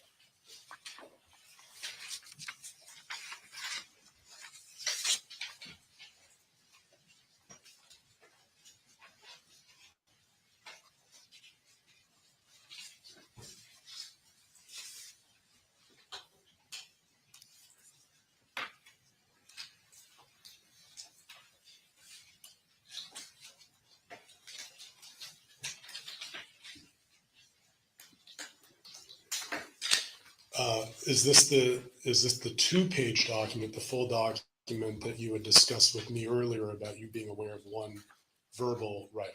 correct, Okay, so I had provided that to you before testifying. correct. Let me ask you this. In reviewing the document, does that show any impropriety with another patient, or was it employee to employee? It was employee to employee. You were asked about any notification from the family about Miss Betty's conduct. Do you remember that testimony? Mr. Anderson had asked you if the hospital ever received notification about the family complaining about something Miss Betty had done. Do you remember getting that question? Not in the way you're, There's no, in your review of the record, was there any notification from the family complaining about Miss Betty No. regarding any improper touching or stroking or No. anything of that nature? Okay. No. And finally, regarding, just briefly on the joint commission. Can't wait for jury questions. Accreditation body for hospitals. In your experience as a hospital executive officer, is that a requirement for hospitals? closed to captioning went participate away in for some federal funding reason. programs? the Joint Commission is a volunteer activity. If Oh, they took choose them to go away. through it That's and dumb. are accredited, and they are They were there enabled earlier. to bill for federal funding. And from your review of the materials you have, either publicly available or otherwise, did it appear that all children's had participated in that program? Yes, I appreciate your time. Any further questions? Mr. No, Your Honor. Members of the jury.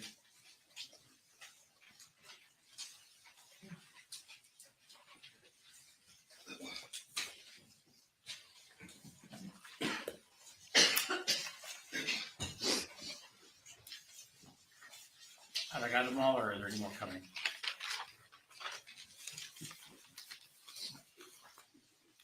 Nice.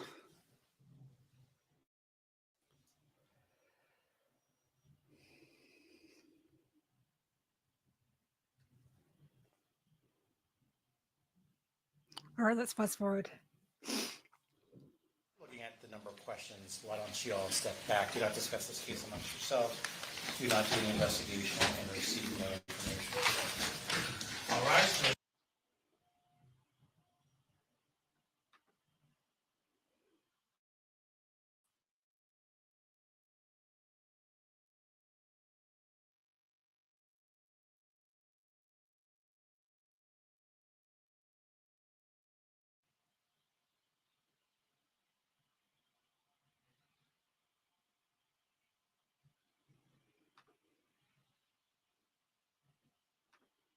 Of some of Johns Hopkins All Children's Hospital's employees in the care of my I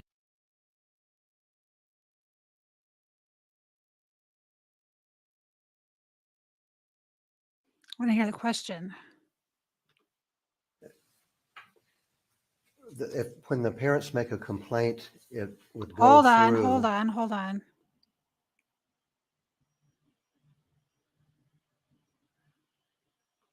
All right, we'll start right here.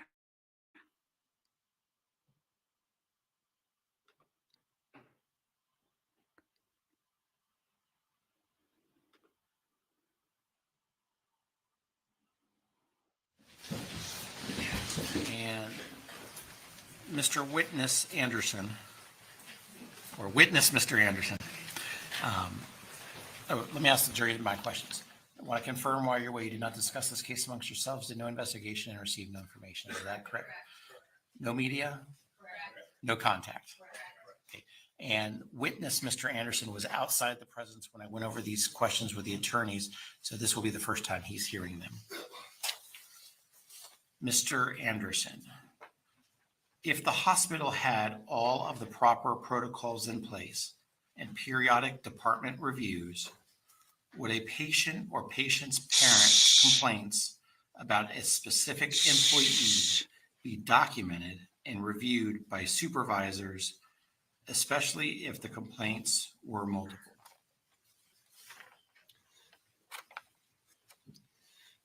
Yes,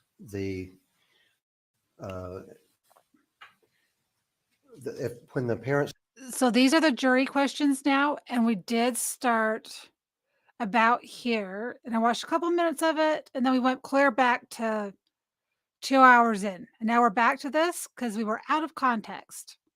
So that is completely my boomer bad. make a complaint, it would go My through bad. whoever they complained to. If they were complaining to a physician, go through that process with an employee the same. But it would be looked at and followed up through HR and with the employee if there was an official complaint. Are only performances observed by other staff and peers of an employee documented for review? I'm sorry, Fox. I think this question follows that last question. When behavior is looked at as well as complaints or anything that might come to an attention, but a review that is conducted is really the observations of the supervisor, any external comments or from other departments, and then the 360 review, where there is commentary from the peers of the employee.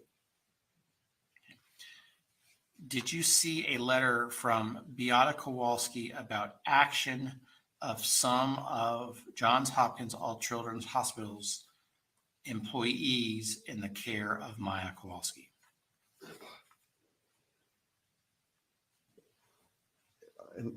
Of Do you want me to read it again? patients other than Maya? Let me read it again. Did you see a letter from Beata Kowalski about action of some of For those who have not been watching this and following it, Beata is Maya's mother. Hopkins All Children's Hospital employees in the care of Maya Kowalski? I do not recollect that, no. Do you know the name of the supervisor that did the review of Miss Good Beatty? question. And does she still work at Johns Hopkins All Children's Hospital? I believe the name of the supervisor who did the review is Chris Drisdall. I'm sorry, get it out. I have no idea if the individual is still at the hospital or not. Do you believe the 2-day surveillance was done with the right intent, given the statement made between doctors Dees and Smith that, quote, a 10-year-old can't keep up the charade 24/7, end quote? Wow. I would set aside to comment and answer that I think there was an exploration of a diagnosis that was still being explored, that of Lies. is there abuse, so that there was justification for the order. I told you you're in both places, Freedom. How many disciplinary meetings Silly girl. were there and what were they about? I don't understand that. I'm assuming the context is Kathy Kathy Beatty. Beatty? Yes. I think from the documentation that I see now is, I think there are two, is what's referenced. Did you say the pictures taken were to look for child abuse? I think that was part of it. I think there is in John Hopkins, if there was an examination to look for abuse, then that was part of the reason for the photographs. But I also think that it's my understanding that if an individual is to make a court appearance or to leave the hospital, there are photographs taken at that time as well. Freedom, I'm not ignoring your question. I've stopped and explained this trial, I think twice so far during this stream. So you might have to go back. I gave a pretty lengthy explanation earlier, and I can fill you in later, but I don't want to explain it again. The photos were taken in January, which is 3 months after Maya was checked into the hospital. You're aware of that? Not the specific date. Why did you not review the Joint Commission reports? The Joint Commission entirety of the report or reports is what I was making my comments about was that the hospital had been surveyed and had been accredited. And I wasn't referencing having seen the report. I was acknowledging that they had gone through the process of evaluation by the surveyors and that they had received accreditation for their performance and review. this is a little bit lengthier question. I am a bit confused as to the reason for the photos you stated. By past witness testimony, I thought the reason for photos when Maya was in her skivvies was before court, and past testimony said another set was taken upon return from Maya's court appearance in order to document any, quote, new, end quote, body marks while not in the hospital's direct care.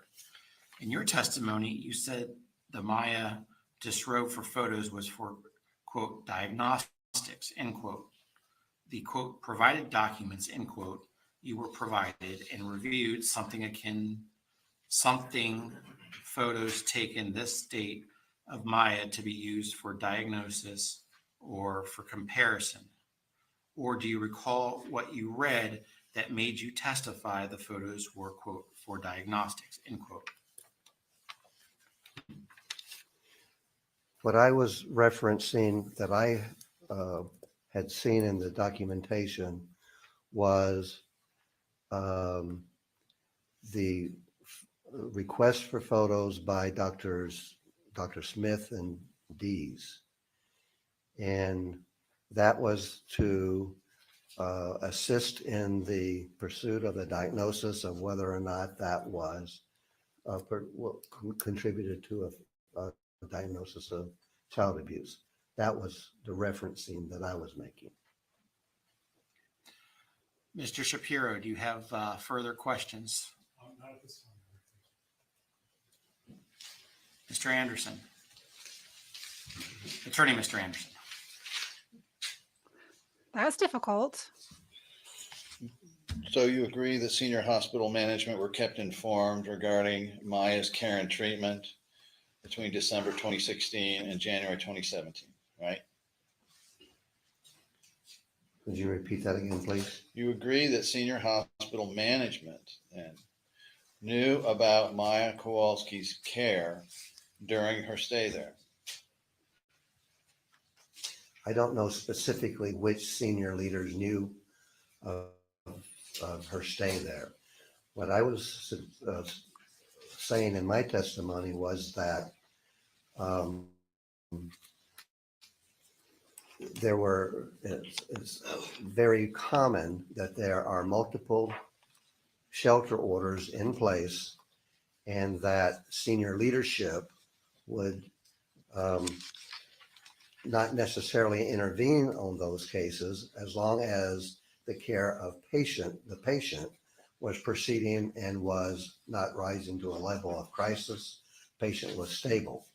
That was my reference in terms of indicating why or why not certain individuals might know of Maya's condition in the hospital. So is your answer yes, you just can't tell us which senior official?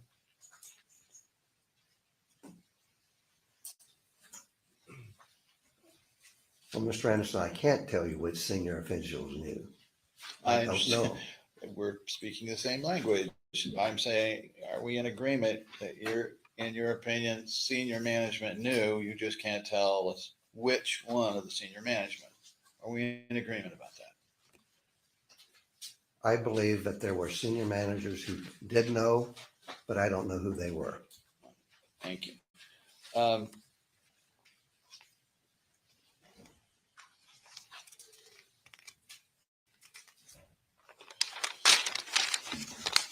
You've never seen any indication of any review of Ms. Beatty's conduct outside of the corrective action I showed you, right? Not from Ms. Beatty. Right.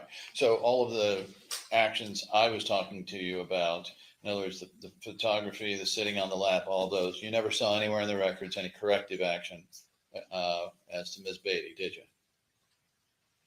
No, because I saw no official complaint lodged about any of those activities. That's not my question. My question was, Christine, did how are you you? see in your review Welcome. any indication that anyone at Johns Hopkins took any action regarding No, I did not. it? And as to the photos themselves, 48 hours as well, if they were going to be for diagnostic purposes, you would expect to see some medical analysis of them, would you not? Probably, There should have been a review, yes. but there wasn't. And they should have appeared in the medical records, one would think. That would be the logical place to see them. Then where are they? Mr. Shapiro, Yes. To be clear, Mr. Anderson, having reviewed the sworn testimony of Miss Beatty that we did provide you, she denies the allegations against her, does she not? Yes, she does. And in terms of your review of what was provided to certain levels of leadership, is what I understand your testimony to be that there were members of risk management that were consulted about certain legal obligations? That's correct. Do you know whether those people in risk management were at senior leadership or executive levels versus lower level risk managers? I do not. Actually leading. Yeah, Do you leading. know, as you sit here today, what the level of executive leadership was that were consulted on those questions? No, sir, not all of it. No. Thank you. anything further, Mr. Anderson? Can we put up trial exhibit 2277-628A? 2277-628. Is it in evidence? Hi, Singla. How are Yeah. you? You may. You can't hear me?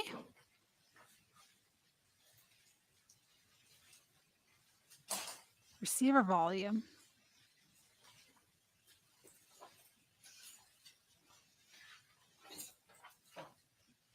Can anyone else here not hear me?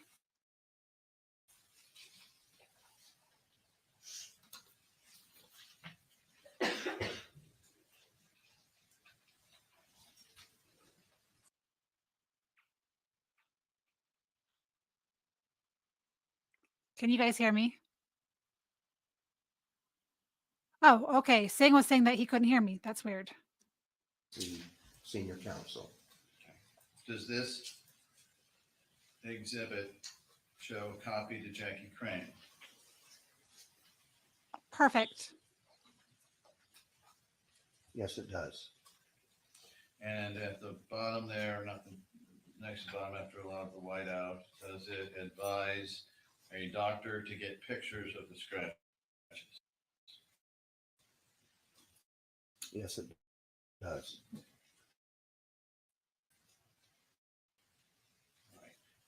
And when you explain. Oh, it wasn't on my saying that. I don't know She has a reporting relationship. if you use with the YouTube, but most people are in YouTube chat, in case you're wondering. And members of the jury, can't do any remember, of you have, it looks like we have further questions. Nah, he wouldn't troll me. He knows I care.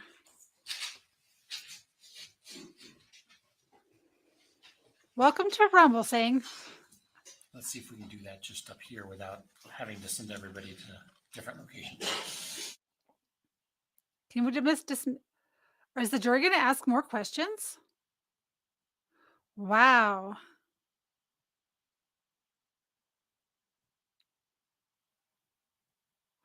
Maybe it's me because it looks like my YouTube on my end's going slow.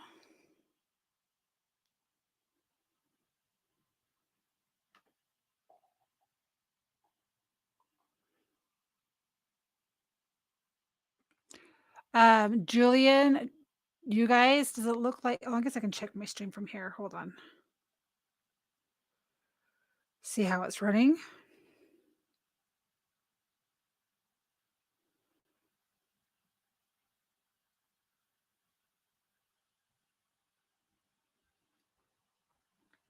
It does look like they're going in slow motion right now. Hold on. Hold on, guys.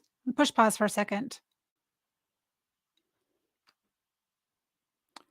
Everyone that's in here, I'm pressing refresh. I'm not ending stream. I'm just going to refresh StreamYard. It'll take 3 seconds.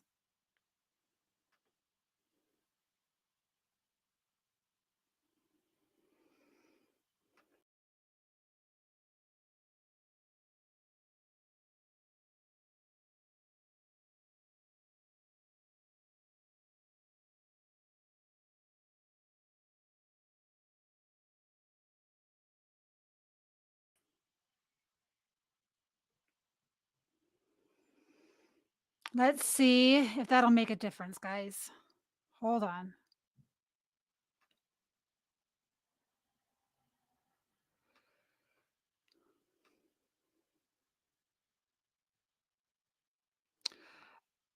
Okay. Hopefully that's gonna make a difference. So that would be me.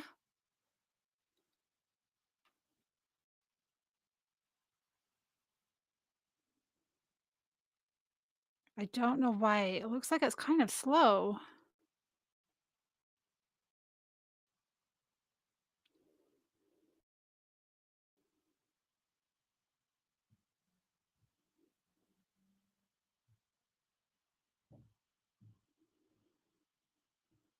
Their movements aren't very crisp at all.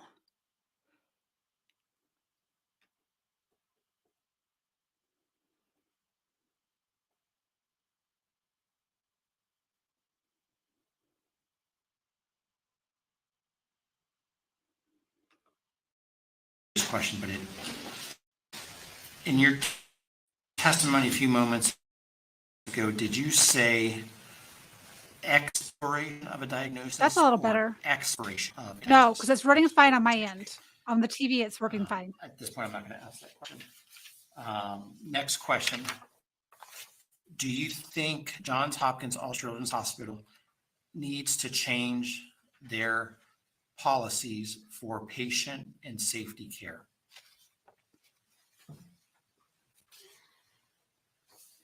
It's From terrible the for you right records that now? I saw, from the chart that I saw and the way that they have organized It the is being hospital, slow. Hold on. their It's running framework through. Hold on. uh, for Hold on, managing hold on. safety issues, patient Hold care. on, hold on. Let's see. Is my voice going okay? Okay, hold on. I'm gonna try one thing.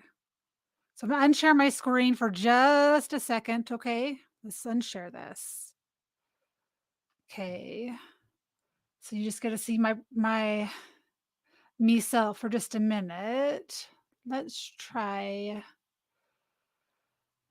take this off full screen.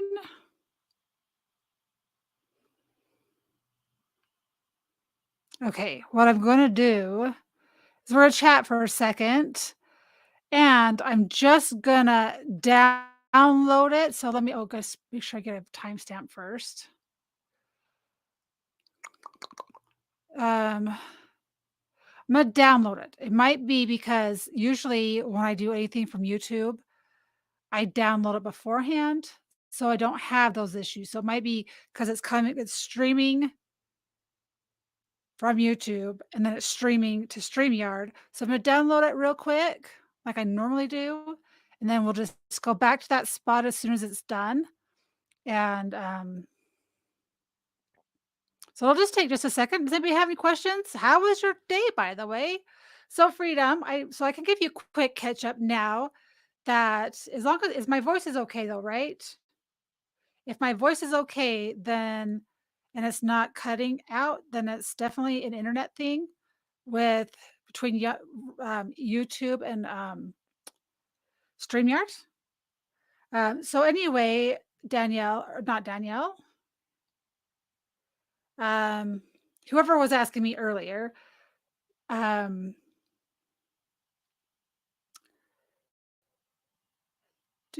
about the trials. So I'll give a quick overview sitting for this to buffer Rick. So Maya Kowalski was a 10-year-old girl who has a really rare disease where her body and her limbs have severe pain. The best way that I could understand it and maybe explain it to you is that it's like someone who has phantom limb syndrome, where all of a sudden um, there's all kinds of random pain shooting through your body. It's like it's not a physical thing; it's neurological. There's some disconnect between the brain and there's some kind of disconnect. It's kind of like a neurological thing. Her parents had been dealing with this for quite some time. She was taking quite a bit of ketamine, and um, they took her to Mexico for there's a doctor because there's a lot of things they can do there that you can't do in the United States.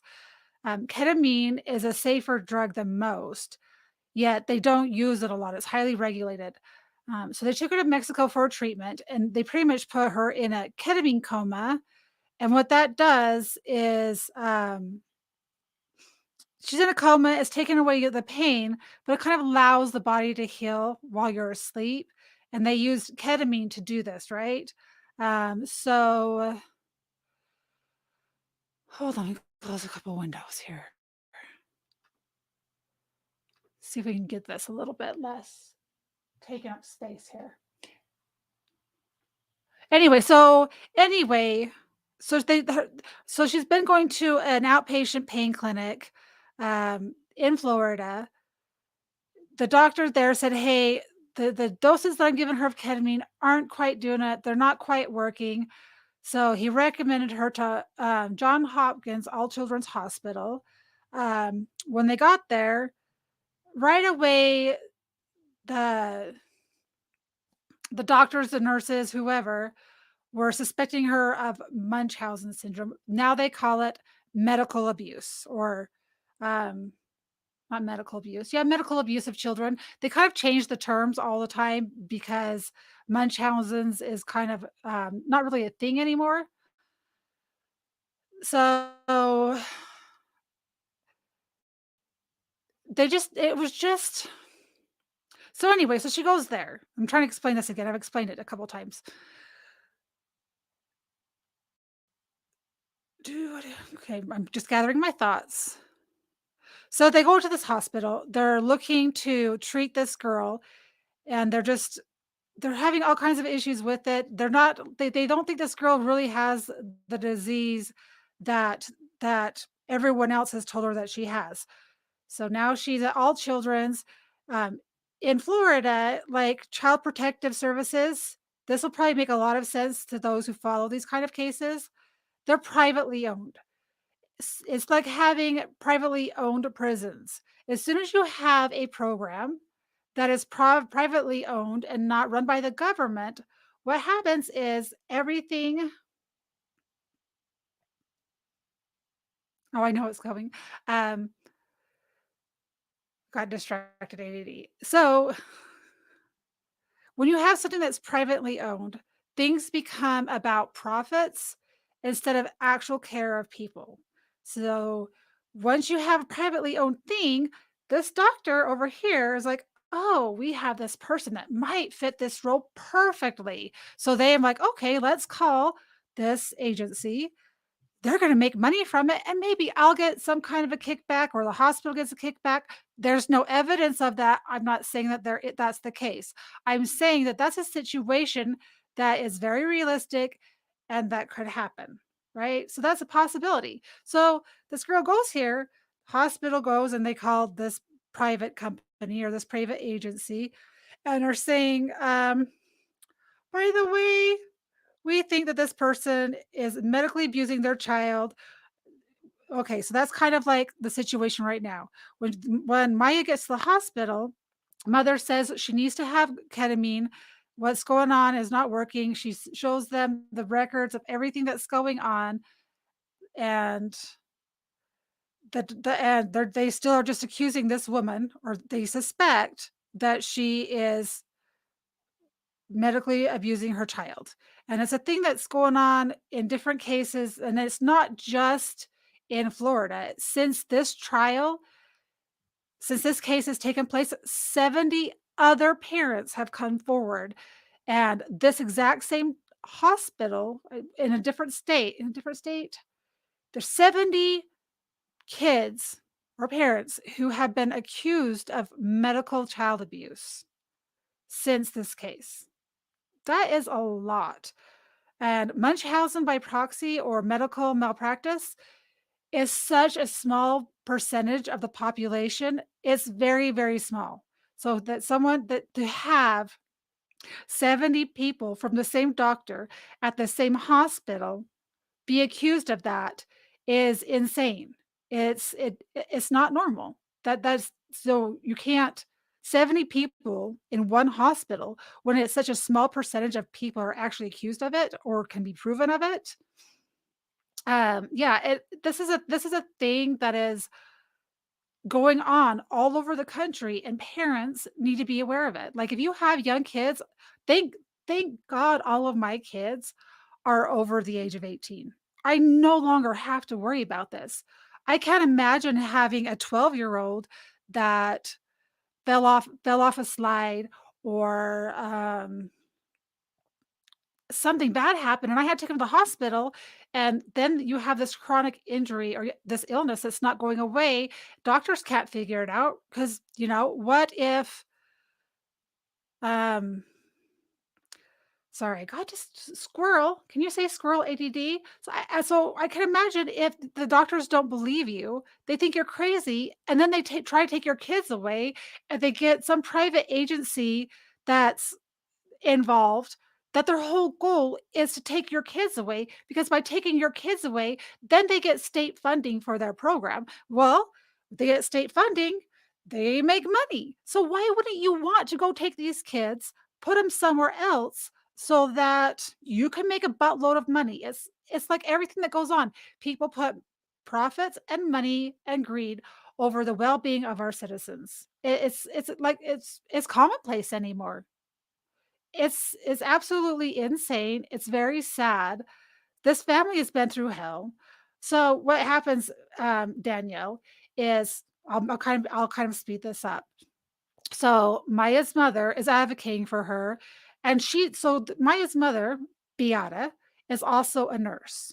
She knows she knows how to take care of a person, and her being in the medical field and her being a nurse, she probably has done a lot of research. She's probably gone through textbooks. She knows how to take care of her child. She's taken care of people and patients before. So when she's going to this hospital, she's Polish, and they're very blunt, and they are very they don't like people in different parts of the country are kind of timid and just like do what the doctor says. Well, this lady is like, no, this is what's wrong with her. This is what has worked. This is what has not worked, right? So she's advocating for her daughter. It's her daughter. Okay. People get so confused, and doctors forget this. You work for us. At the end of the day, we pay your bills. We're coming to you for advice. We're coming to you for knowledge and for help. We're coming to you for those things. You work for the patient and the parent. So they pretty much ended up taking Beata's rights away from her. After 10 days, they go to court. They put it under, so after 10 days, they have a stay in shelter order because they weren't given the treatment that this mother wanted her daughter to have, because she already knows that these other things have not worked. Okay. So she's advocating for this. They go to court and they put a shelter in place order. So the judge says you cannot, because they were going to take her out of the hospital, AMA, against medical advice. They were going to take her somewhere else that was going to treat their daughter the way they felt was best for her pain, her emotional well being, and everything else. And so they were gonna do that. Well, the doctors didn't want them to leave because they're like, "Well, she's just gonna go take them somewhere else that's gonna treat her with ketamine." Well, duh, it's their daughter. It was working before. This mother's a nurse. She doesn't want her daughter sick. If she wanted her daughter sick, I'm sure she can find lots of ways to do that without going to the medical system and paying out thousands of dollars for treatment, flying her to Mexico to get treatment. Yeah, if you have Munchausen's, are you gonna go broke try to do this? There's other ways to go about doing this, right? So, anyway, so now this girl can't leave the hospital. They take her off all of her medications that her mother, that whatever she was taking that was prescribed by other doctors. Her mother knows how to take her blood pressure, temperature, pulse ox, all that stuff because her mom's a nurse, right? Anyway, so she gets put on you cannot leave the hospital order. You can't take her leave. They said she can leave if you'll sign this petition saying that you have Munchausen's and that you're a neglectful parent. Okay, why would you sign that? No one's going to sign that, right? I wouldn't sign that. Who's gonna do that? So she ends up staying. Beata is not allowed to see her daughter. The father is allowed to see the daughter with supervised visitation. The the nurses, threw away her I don't know who's Catholic, I am not, so I don't understand that. They threw out her prayer beads, they threw out a statue of Christ, they threw out her wafers, communion wafers, her holy water, because I thought the mom was gonna try to, poison them with ketamine or something, right? Which I guess if in the Catholic religion, that there's a proper way that you dispose of those things, like the wafers, the body of Christ. There's a way that you're supposed to dispose of that stuff. You go, I don't know the process. I just know that there's a way through the church or whatever that you do that. So they've taken away her rights of religion. So that's one thing. The nurse has, um, so one of the nurses stripped her down and took photos of her before trial, naked, took off her bra, pinned her down, took off all of her clothing. This is a 10-year-old girl, okay? You're getting close to, like, going through girls are kind of getting to that age where they're self-conscious, and you have a stranger taking your clothes off and taking pictures with a camera? Is I'm still, it's still downloading, Julian. As soon as it's done downloading, I'm gonna put it up. That's why I'm talking about it. I'm filling up space because I don't want it to not buffer while I want it to be a cleaner stream. Is that okay, Julian? Um, you can watch. I know. I'm just waiting for it to finish downloading, and it's taking a lot longer because I'm streaming, so both are using the Wi-Fi. It's almost there. I can try it. I can still have let's see if it'll let me play while it's downloading. Okay. If that's the case, we'll start. But anyway, that's the story. The mother unalived herself. They're suing the hospital, for neglect.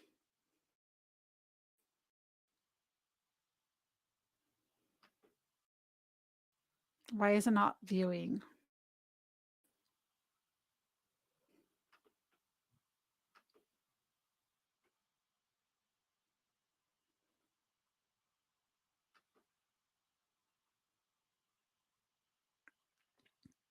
Yeah, so it's downloading 8 hours. Okay, so I'm gonna see if I can pull it up while it's downloading. It's not so far. As soon as this allows me to pull it up, we're gonna talk about something else. Am I too fired up? Anyway, I can stop talking about it. I'm just waiting for this to buffer. And Freedom or someone asked in chat, I think it was Danielle in chat, asked if for an overview of it. But that's kind of what's going on. There, no, it's not me, Boomer. It's that this I didn't download it before I started because it was still going, right? And usually before I do a stream and I take something from YouTube or anything like that, I I download it first so that it's not overtaxing the internet, so it has a smoother flow. Kung Fu Fighting, yeah? I don't know about Kung Fu Fighting. So, anyway, Maya, so that's the case. The lot of the doctors, the nurses that have been on trial for the defense have lied out their keister. They've just lied like crazy. You can tell they're lying. John Hopkins is a very big hospital, a very big institution. There was huge neglect all around, and it was really sad. The mother unalived herself, so that Mike can come home because that's she wrote in her note. She mentioned that. Um, so now they're trying to get they're they're trying to bring the attention to the world that this horrible thing happened to this little girl, and this happens in hospital situations. Um,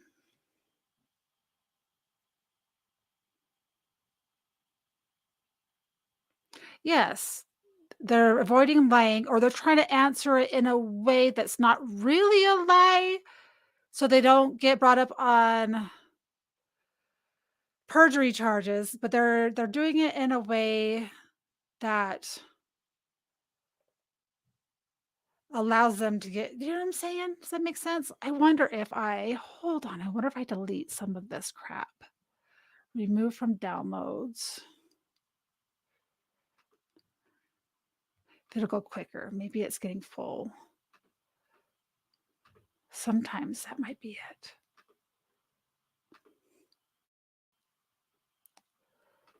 There we go. Now it's going quicker. Hold on.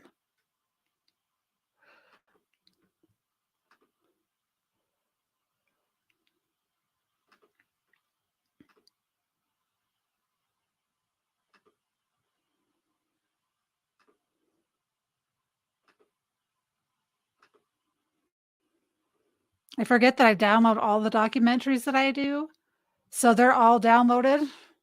And if you start to run out of space, it takes longer for things to download. This will make it go quicker. Sorry, guys, it's literally like 8 hours. We're at 66%. All right, now let's see if this is going to let me view this. Downloading, view. I swear in the past it's let me pull this up as it's downloading.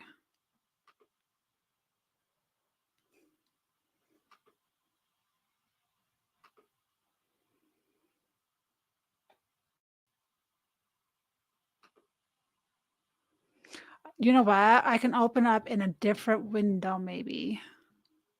I mean, it's still, no, it says keep this window open to continue.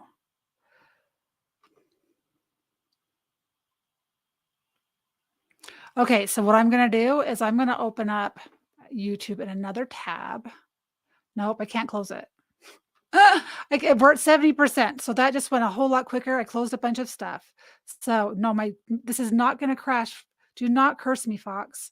Do you know how much bad luck that I honestly have had with streams? People who followed me from the very beginning.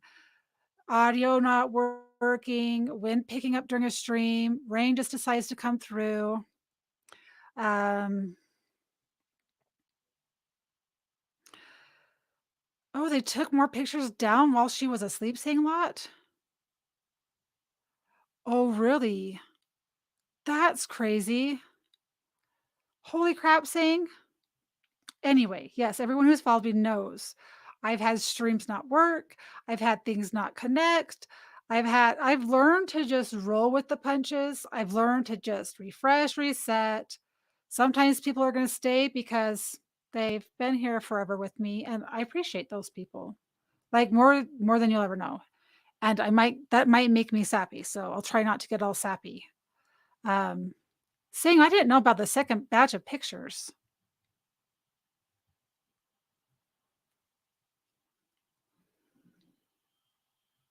Yes, I have to take a deep breath. I have to learn that I don't need to be anxious because sometimes I get nervous. And just continue. Okay, we're at 78%. So in the last 60 seconds, guys, I'm sorry. I was not planning on taking a million-hour break for this little debacle. And a storm is rolling in, and try. Oh no, I don't want to do that. Storm's rolling in, and that might affect partially internet, but I don't think so. I haven't had anything from. I haven't had issues for a long time with a lot of things, so you just gonna have me chat. Okay, 80%. Hi, Kari. I am sorry because I get so yeah, I guess that maybe I've been hard on other people where I expect things to run smoothly. Like, gosh, why you've been streaming forever? Why can't you figure this out? But sometimes it's just the way it goes. You're all hanging. I miss you guys, by the way. Um, yeah, anyway. So I've just learned that just do the best I can. Oh wow, saying I didn't know that. So saying is saying in the other chat that apparently pics were taken while Maya was asleep. She didn't know about the second batch of pics. She just didn't know anything about them because he doubts that she would have forgotten. That is horrible. Horrible. All right, guys, we're 85%. Woo woo. And I'm not refreshing anything because I don't want to start over. Doo-doo-doo-doo. It's very sad. And that nurse was completely inappropriate. But I don't know how to fix some things. The thing that is, as parents, being aware that these things are out there. If you're not parents, let other people know. You gotta be careful. And I don't know, they kind of said that, "Oh, you signed this form when you went to the hospital. You know, we put this in front of you when you got put in the hospital." I know that me as a parent, and even for myself, I'm like, "Blah, blah, blah." I signed papers, right? I don't read every line because if you were to read every line of a HIPAA form or every line of any form that's put in front of you and you have a sick child or you yourself are sick, you don't have time to read all that garbage. It gets overwhelming. For me, it's overwhelming, right? And then you get some bill or some charge and they're like, you owe this or you owe that, or this is our right, or we can do this. And you go like, well, I didn't say anything about that. They put a paper. You did sign. Well, and you should. Um,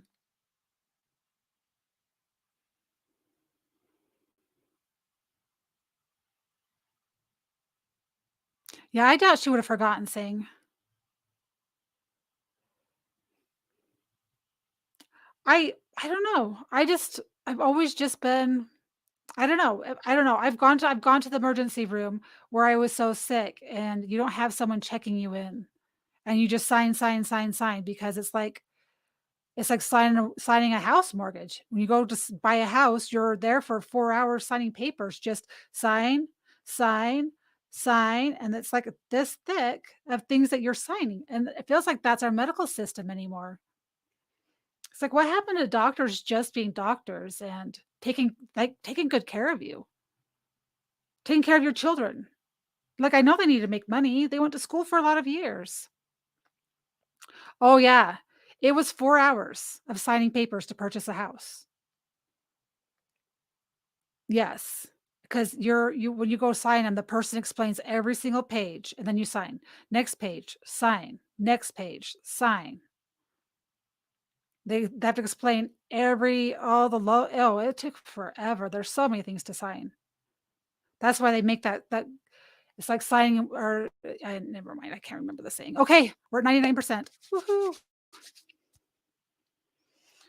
Well, mine took forever, and maybe it's because I did read everything that I signed. And I did have, my first home was I bought a HUD home, and then, which means it was trash when I bought it, and it was my first time buying a house. So 91 minutes? I don't know. Okay. Can we view this now, please? Let me view this. Downloads. There we go. Okay. Now let's remember what hour we were at. We were at 5 something, right? Is that correct? We were at 5 something? 5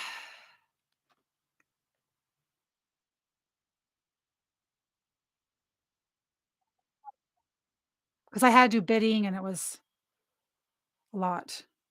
Why am I able to hear this, but you guys are not? Oh, because this witness was done, correct?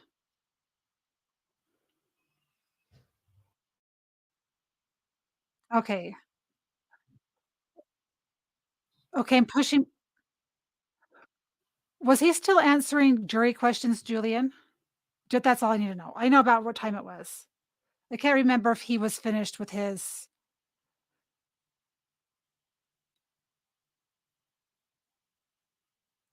no, it's the same oh, sorry, I'll share the screen.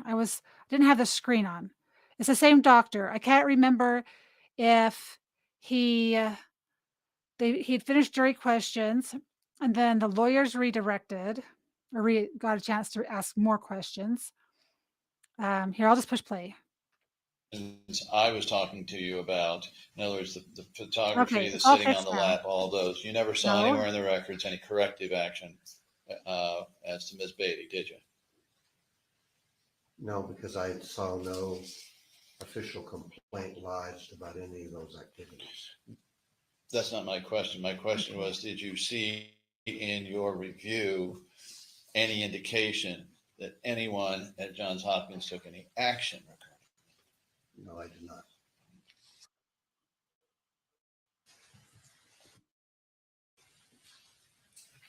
There are structures that exist that departmentally, safety items it are shouldn't. There's not. We're at 5 hours, and I know they take Moving breaks in between forward here. for Let's the go on to course this of your minutes. physical. Doing why we're doing it, Hold on. trying to explain the importance of physical therapy. Well, I was hoping to, but it kind of seems Yes, like, sir. let's see. Good afternoon, sir. How are you doing? He's good, just how are you? starting. A little tired, but other than that, I'm okay. I Thanks was. for asking. Can you please introduce yourself to the jury, please? Yeah, my name is I was Dr. hoping William to. Cecil. That was I'm my a goal, but doctorate of physical therapy. we'll see. Can you give the jury the benefit of your education and training, the type of certificates and colleges and things of that nature that allowed you to become a doctor of I'm physical therapy? leaving this running. Sure. I did my Oh. undergraduate degree at the University of Florida. Graduated I'm gonna leave this running. I'm using the restroom, but I have my earbuds, so I'll still be listening, so I won't miss anything. It'll be like 60 seconds. in 2007. And then I then went to physical therapy school at Nova Southeastern University, where I studied for 4 years, including clinical internships in various settings, and graduated with my doctorate of physical therapy, and then sat for the Florida licensure exam. Could you please explain for the jury what it is that a pediatric doctor of physical therapy, such as yourself, does on a day in, day out basis, recognizing that many of our jurors probably aren't doctors of physical therapy? Sure. So I work in an inpatient setting, which means I'm in the hospital, working with children with various illnesses. On a daily basis, I can help a child with cancer, and then a kiddo after a heart surgery or after a trauma, car accident. And my goal with each one of these patients is to help them recover whatever function they've lost, help them to identify what those weaknesses are, those abilities that they've lost based on their situation, and help recover that back to their normal baseline function. Mr. Cecil, why is it that you chose to go into pediatric physical therapy as your calling? I've always loved working with kids and families. Before I even thought of doing physical therapy, I worked for the YMCA doing before and after care programs, working summer camps, worked for that organization for several years. I just love that dynamic of helping kids and then also working with kids and families to make that child's life better. So I took that experience and kind of parlayed that into my career, going into physical therapy, where you're not only helping kids, you're not helping kids academically, but you're helping them physically recover from a tough situation, whatever that may be.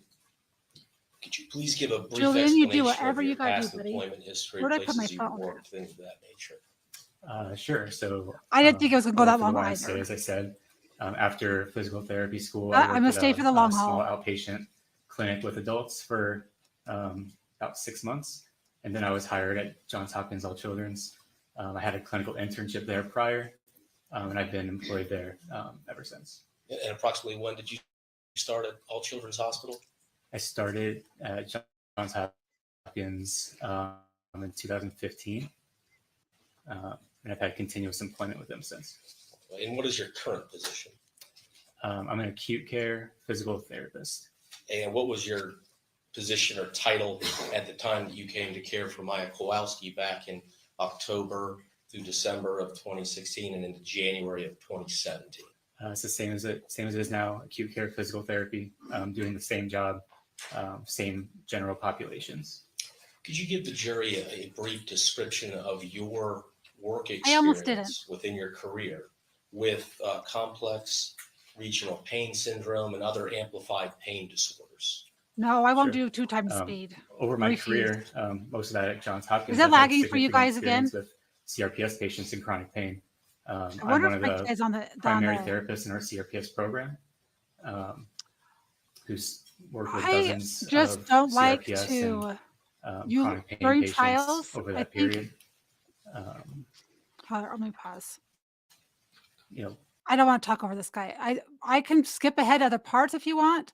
I don't like to do fast forward. Eh, when streamers do that for me, I have ADD. So for me to listen and to really absorb it, I need to hear it all. Yes, it's lagging. I wonder if my kid's on a game. Hold on. I'm gonna mute myself and I'm gonna call him, but I'll push play.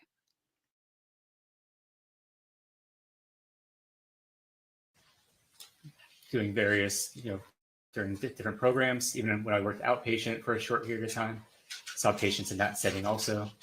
Um, so since I started Johns Hopkins, I've had the privilege to work with many patients with CRPS. Now, my understanding is Johns Hopkins All Children's Hospital currently has a CRPS chronic pain clinic. Is that correct? Yes, that's correct. And about when did that program launch, Um, approximately? I am not sure. I'm not sure exactly on when it started, but on the inpatient side, so we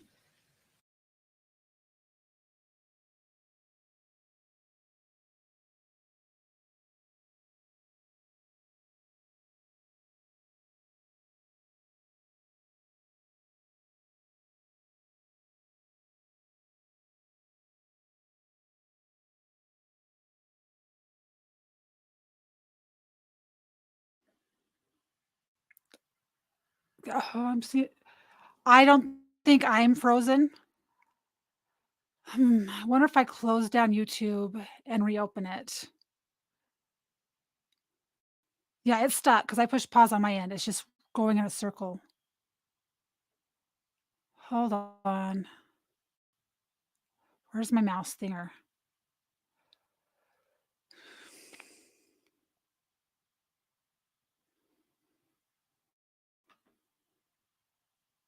Let's try this. Try refreshing.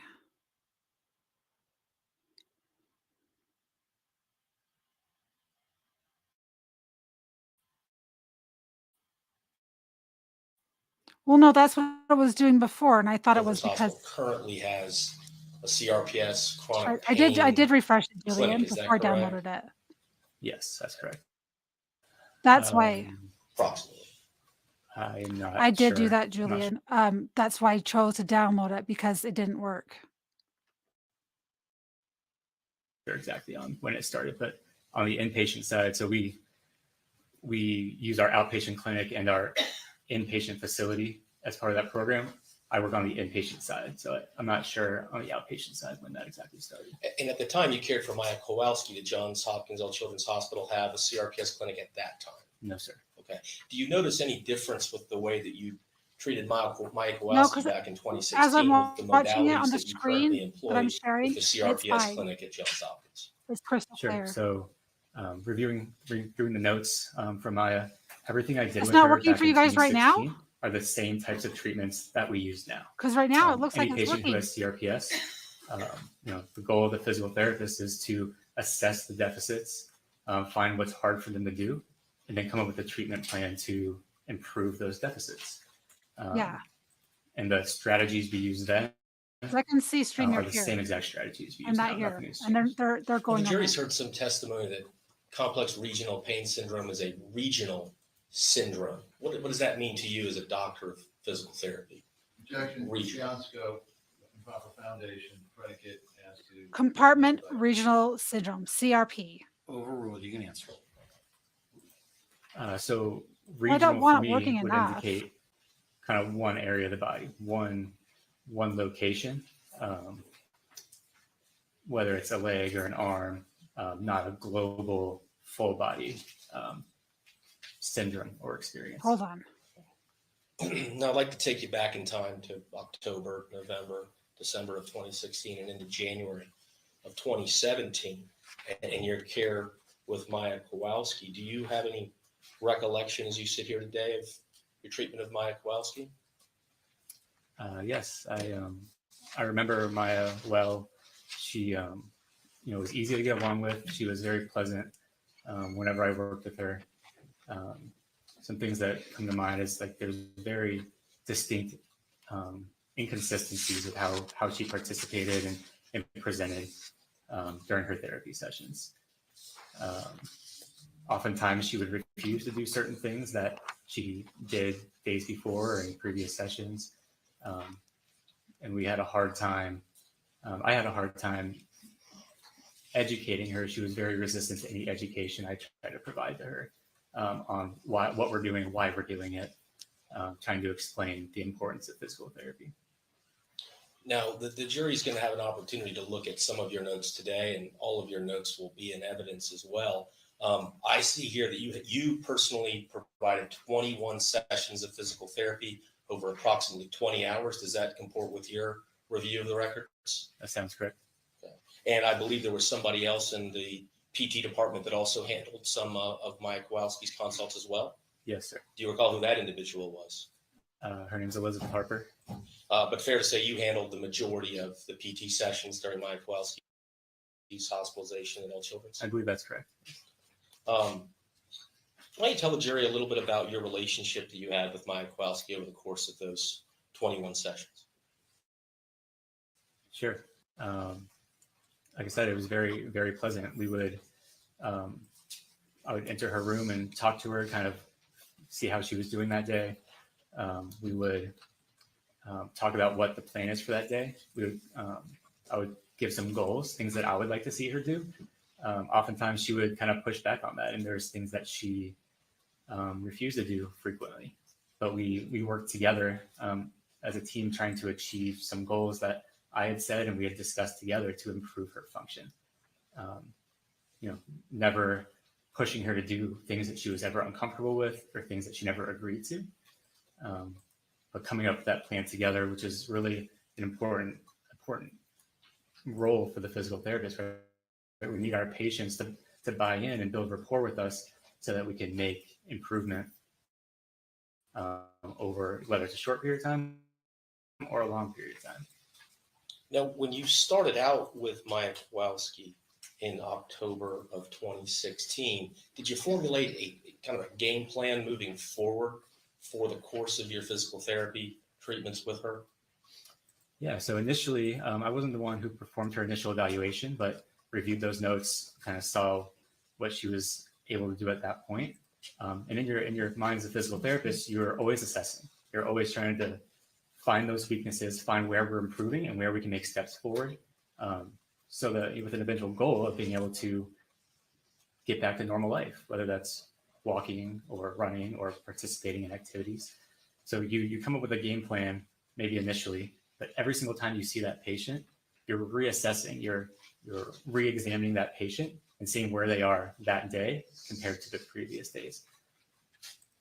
And so if I'm understanding your testimony correctly, you're literally assessing on a session by session basis and tailoring your treatments based on what you're observing in real time? Yes, sir, that's correct. It's not a cookie cutter approach. Objection, leading. Sustained. How would you characterize Maya Kowalski's trajectory and improvement over the course of the 21 sessions that you provided? Sure. So if you look at her initial evaluation and the documentation and then the final PT note, there are some areas of significant improvement. There are really three areas that we worked on every single time. One was her sitting balance. Hi, When Newfound. she How are was first you? evaluated, the documentation Exactly. shows that she The required ginger. min to mod assist, which means she required 50% effort from the therapist, and she provided 50% of the effort just to maintain sitting, not doing any activities, not reaching for the remote or anything like that. 50% help just to sit for 2 minutes. By the end, when she left the hospital, she was able to sit in her wheelchair completely independently, no back support, no arm support, and participate in activities. whether it was a game, whether it was piano, whether it was grabbing things from the floor. She was able to do all those things by herself. So that was one area that was improved. Another area that improved was her posture, especially her sitting posture. On her evaluation, she was in this slumped posture, unable to hold herself up, and complaining of back pain whenever she straightened up. Throughout the admission, she consistently had an upright posture, able to hold herself up with a straight spine, and no consistent complaints of back pain during that time. The third area was her activity tolerance. So again, on that evaluation, all she was able to do was sit on the side of the bed with 50% support for 2 minutes. That's all she was able to do. Throughout the entire admission, including at the very end, she was participating in physical therapy activities for 45, 60, sometimes 75 minutes with minimal complaints during our session. So all three of those were significantly improved from what her evaluation on that very first day we saw her was. And we're going to talk about this when we talk about some of your notes with the jury, as well as watch a video. But one of the things I think I heard you talk about was this concept of dynamic sitting balance that you saw improve over time. Can you tell the jury what the concept of dynamic sitting balance is to you as a PT? Sure. So we're talking about sitting balance from a physical therapy perspective. There are two things we need to consider. We break it into two parts: static sitting balance and dynamic sitting balance. So static sitting balance would be just sitting, not doing anything. How well can you maintain your balance sitting with no supports, not doing anything? Dynamic would be adding in any external stimulus. So playing a game, reaching, swaying our body back and forth, reaching to the ground, even providing external stimulus. So like He's a lot throwing a better ball than back and forth, that the impact of the thing. ball coming to you requires you to use your core to maintain your sitting balance, or else you're just going to fall over. So that's the difference between, we have this static balance and we have this dynamic balance. Now, early in your testimony, you mentioned that there were sometimes some inconsistencies with some of the things that Maya would report she could or couldn't do. What did you mean by that? Sure. Oftentimes I'd ask her to do something such as help me sit her up in bed, or let's sit and put our feet on the ground and reach to play a game. She would often say, I can't do that, or push back and resist, or say it'll be too painful. But then moments later, whether we're in conversation or we're playing a game or she's being distracted some other way, you would notice her feet on the ground. She'd be sitting up straight by herself, not leaning over a wheelchair, having zero difficulty doing any of that sitting balance task. I'd like to draw your attention what's been entered into evidence as Joint Exhibit 1001, 1905 through 1906. And while we're waiting to get that up for you and for the jury, I'll represent to you that this is a physical therapy progress note from November 30, 2016. Fair to say you've had an opportunity to review this document fairly recently? Yes, sir. Do you see here on the first page, the 1905 page, where we'll highlight there just for the jury that it says November 30, 2016? I agree with that, Julian. Oh, I guess I'll take my word for it. What I'd like to do is highlight the section here on 1906. She was 10 at under the general time, and now objective. she Do you is see where 17. we're going to highlight here for you where it says patient? Patient refuses to participate in any therapeutic activities in the rehab gym this date. Do you see that? Yes, sir. Okay. Take a moment to read the highlighted passage for me. I'm going to have some follow-up questions for you, okay?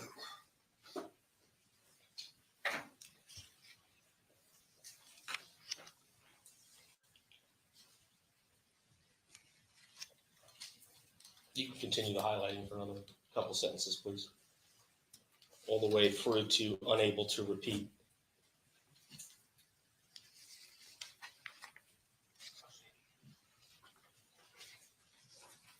So, Mr. Cecil, I wanted to ask you about this. Is this an example of the type of sitting balance Exactly. inconsistency you were talking about earlier in your testimony? Yes, sir. Okay. Objection, meeting. Can you please It's describe for the jury what it compartmental, is that we've got regional, highlighted here and how it ties into your treatment of and Mike CRS, Kowalski as well as your CRP, observation of inconsistencies? syndrome. So she refused to participate in things at the gym. That was our, the gym, the physical therapy gym, inpatient rehab gym. It's a place we take most of our patients who are able to leave their room, that we have more, where we have functional goals for. So in the gym, we have items like practice stairs, we have play mats, we have parallel bars that help retrain people to walk. We have other specialty equipment. So that's why we typically go there, because it has all of our things that we like to use to help improve our function. This day, she happened to refuse.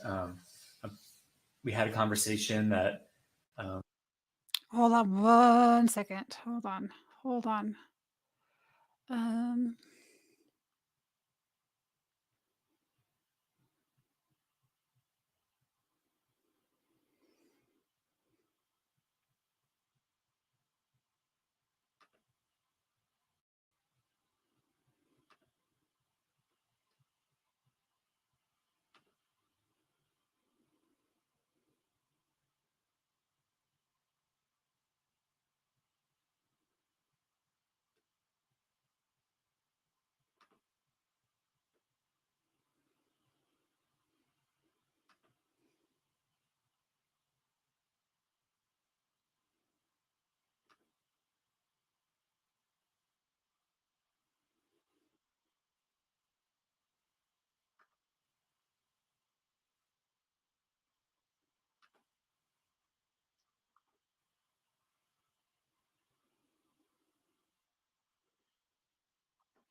hold on 1 sec. Just 1 sec.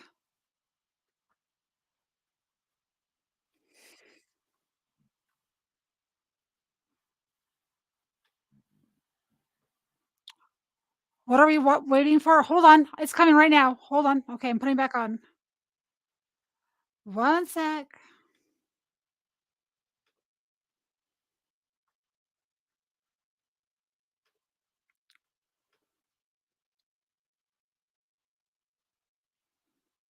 Part of the treatment plan for CRPS. She was always very resistant, and she would frequently say, "This treatment isn't going to work.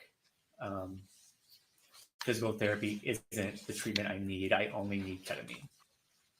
That's the only thing that's going to work for me." And that she would say that was said multiple times. And how would you respond when those types of topics would come up, when Maya would insist that ketamine was the only way to get better? I would just continue trying to educate her on the physical therapy role on CRPS, and how what we do is going to help her get better with her participation. Did you ever see Maya Kowalski's legs in a position known as crisscross applesauce, also used to be known as Indian style? Yes, sir. Why is that significant to you as somebody in your field? I would see them in that position frequently when I would pick her up from her room. Sometimes she'd be in her bed sitting in that position. The question that always popped in my head is, how did you get in that position? Because she wasn't moving her legs during her time with me, very minimal movement, except for a couple of times, as we saw in the notes. So I would think, I don't think I ever brought it up to her because she'd be very defensive. But I always wondered how you got in that position. Did you use your arms to get your legs in that position? Did you move your legs to get in that position? Yes, ketamine for 10-year-olds. Then also, It's actually a lot safer than a how are lot you of the other tolerating that drugs. position? Because to be most of the honest. time she would complain about this severe allodynia, which is sensitivity, severe pain to touch. She'd complain of severe pain to any touch to her legs. And I would wonder, so I would think in my head, like, this is one of those inconsistencies, She had right?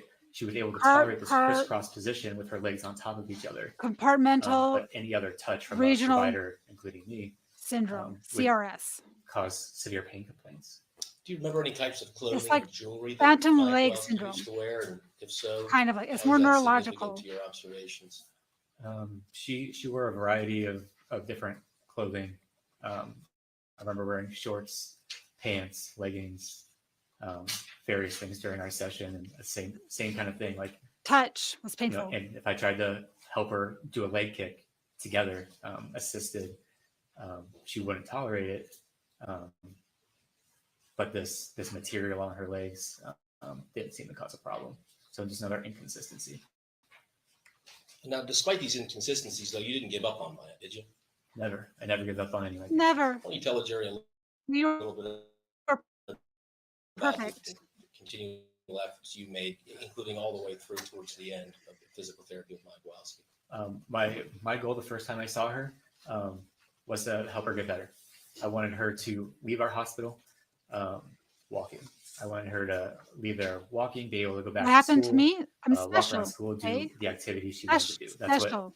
That's what as physical therapists, that's what we all enjoy, right? We got into the profession because we like helping kids get better. We like seeing them go from an injury or an illness back to a sports field or back to participating in school or whatever their passion is.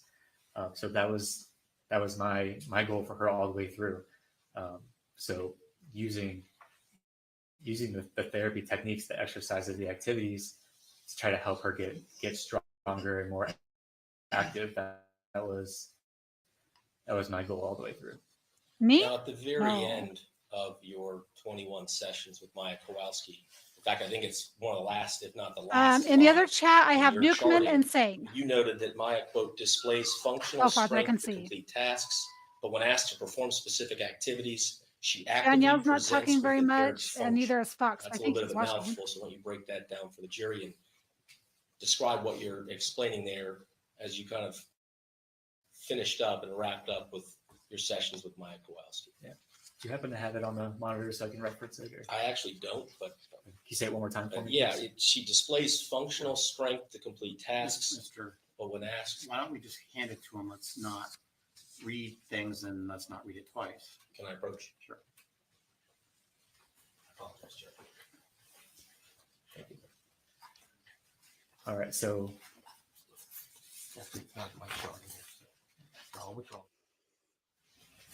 Kitty cats.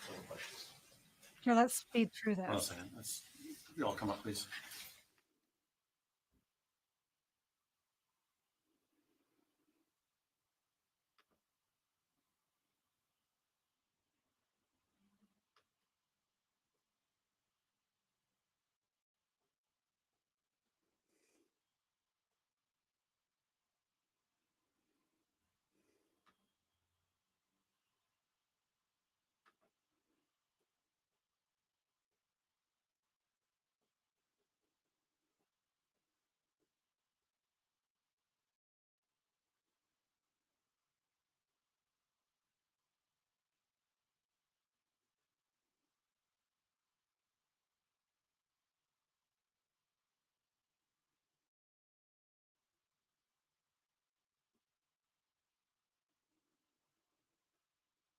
Mr. Anderson, you may go.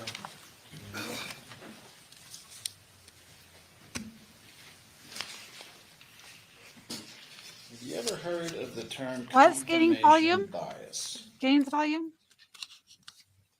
yes, sir. What is confirmation bias? My understanding, confirmation bias is uh, using the information in front of you to come to a conclusion uh, that you Oh, desire, wow. or you Same. Good explanation. you perceive to be the truth. It's where you're told something also by somebody else about a person, a thing, an object. And it's the lens through which you then view that person, thing, or object. Would you agree with me that? That could be Uh-huh. a definition. And so when Maya came to you, a couple things were true, weren't they? First, she was only a few weeks away from her ketamine infusions, right? I have no information on that. Okay. And the second thing was that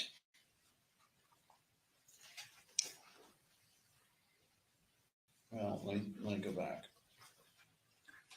On confirmation bias, were you told I that love this Maya question. Kowalski was a victim of either conversion or some other psychosomatic problem? It's my recollection when I first read through her chart, the diagnosis was CRPS, and I didn't have any other information other than that at the time. Are you sure that your impressions weren't conversion disorder, deconditioning, and that through reading through her file there, you saw conversion disorder? I mean, not that you saw it physically, but you saw it in her file. I don't recall seeing that in her file, but deconditioning can also be associated with CRPS. All right. So at the start, she was just a few weeks away from ketamine treatment. You don't know about that, but she was also willing to do a lot of these activities, right? At the beginning, she was willing to agreeable to participate and attempt many things. Right. But as time went on, she began to complain more and more that it hurt. Did she not? No, sir. Do your records not show that she's saying things like, I'm in too much pain today? Her complaints were never more. They were always consistent all the way through. Okay. Well, with all the stuff you've got as to her doing or not doing, you've got, of course, photos of this, right? I have photos of Of Maya Kowalski, like doing all of these things, like being able to do it. I saw the video of her playing the piano, but do you have any photos of her being able to do things that she says she can't do? no, sir. I don't have photos. Do you have any videos of her doing things that she says she can't do? I have my medical records that indicate things that I visualized and saw her do. Okay. Well, we do. And before we get into that, did you get the same memo the last witness did? I don't believe so. Did you get an outline Busted. from the defense lawyers about what was going to be asked of you? From the defense, yes. Mhm. When did you get that? Last Yesterday. night. Ooh. And in there, they told you about some things to look for, right? I don't know what you mean. Well, they Sweet. told you, I'm going to ask you about this, or you're going to be asked about that. True? Yes, that's true. Uh-huh. And in there, or I don't know, maybe previously, they told you some things you could look through in your records and find, right? No, sir. They gave me my records and asked me to look through them and be familiar with the things we did during that period. Knowing the things they were going to ask you about, right? I think Yes. it's prudent to have the information of what I'm going to be asked for. Right. Correct. Well, He's getting nervous this was now. towards a point, and you had been told from the start that you needed to look to see if there were signs of conversion disorder. I was Right. never asked to do that. Okay, well, can we put up 1002-0188?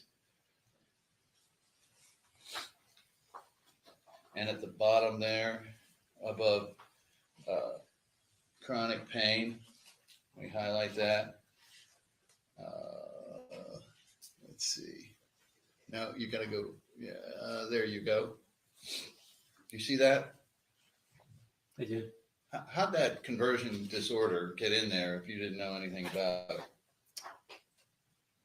There must have been a change in the medical record from the physicians to indicate that they were leaning towards that diagnosis.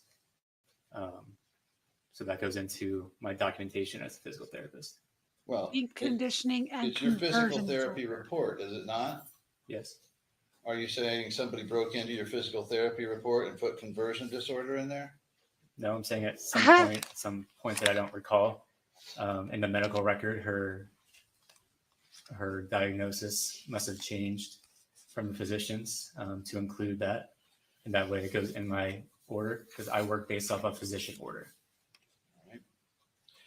Well, Maya's big complaints were in her legs, correct? She complained about the function of her pain or function of her legs, but it was pain. She complained of pain globally. All right. But the big thing was you never got her out of the wheelchair, right? We got out of the wheelchair quite a bit. Not without considerable help. With assistance. Exactly. Right. Yeah, with assistance. And we've got actually, I think, a video to demonstrate that. The 2703D. See it, and I want you to then tell the jury whether this is just some assistance.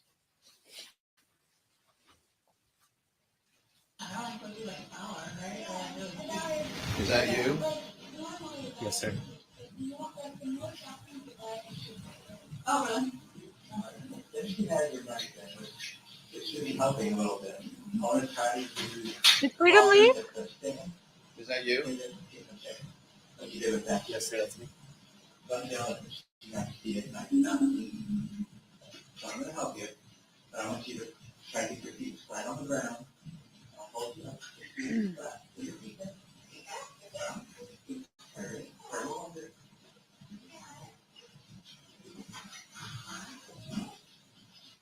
Look at her poor little legs. That was yesterday. That was awesome. Aw, that's sweet. We should have a seat. That was awesome. What were you commenting there about her feet? I did not hear, sir. Okay. So that was you there, and this was Maya getting up on her feet, right? Yes, sir. And would you call that a little bit of help or a lot of help? She requires a significant amount of help in order to transfer from bed to chair or from any surfaces. I thought he was just at the grocery store. Do you know Rachel DeYoung at Agility Fitness? No, sir. Okay, hold on one second, Mr. Anderson. Do you need help there? It's new. Just.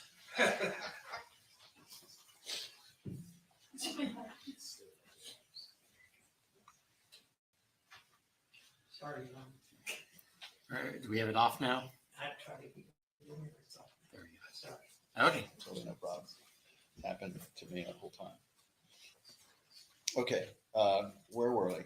So Maya complains about her legs, and you were never able to get her to take any steps without considerable help. True? Yes, sir. That's true. And in fact, you had and documented confirmation of one of the reasons why, didn't you? I need you to elaborate. Sure. Well, Maya would exhibit from time to time spasms in her thighs, would she not? I don't recall seeing spasms in her thighs. I don't think that's in my documentation anywhere. Okay, can we pull up 1001-1911?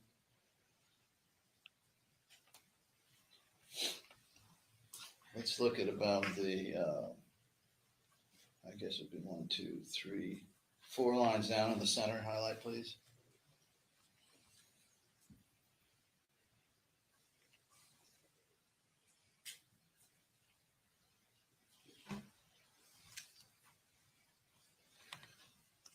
This would seem to indicate that she had quad spasms noted throughout the session, would it not?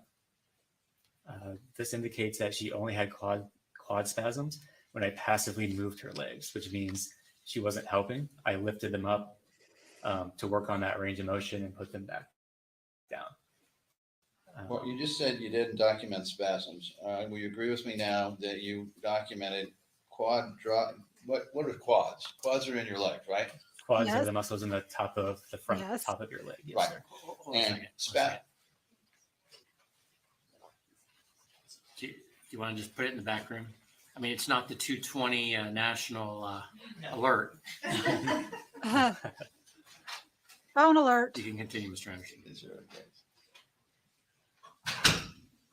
So quad spasms are not something that someone, especially a 10-year-old girl, can create on their own. True?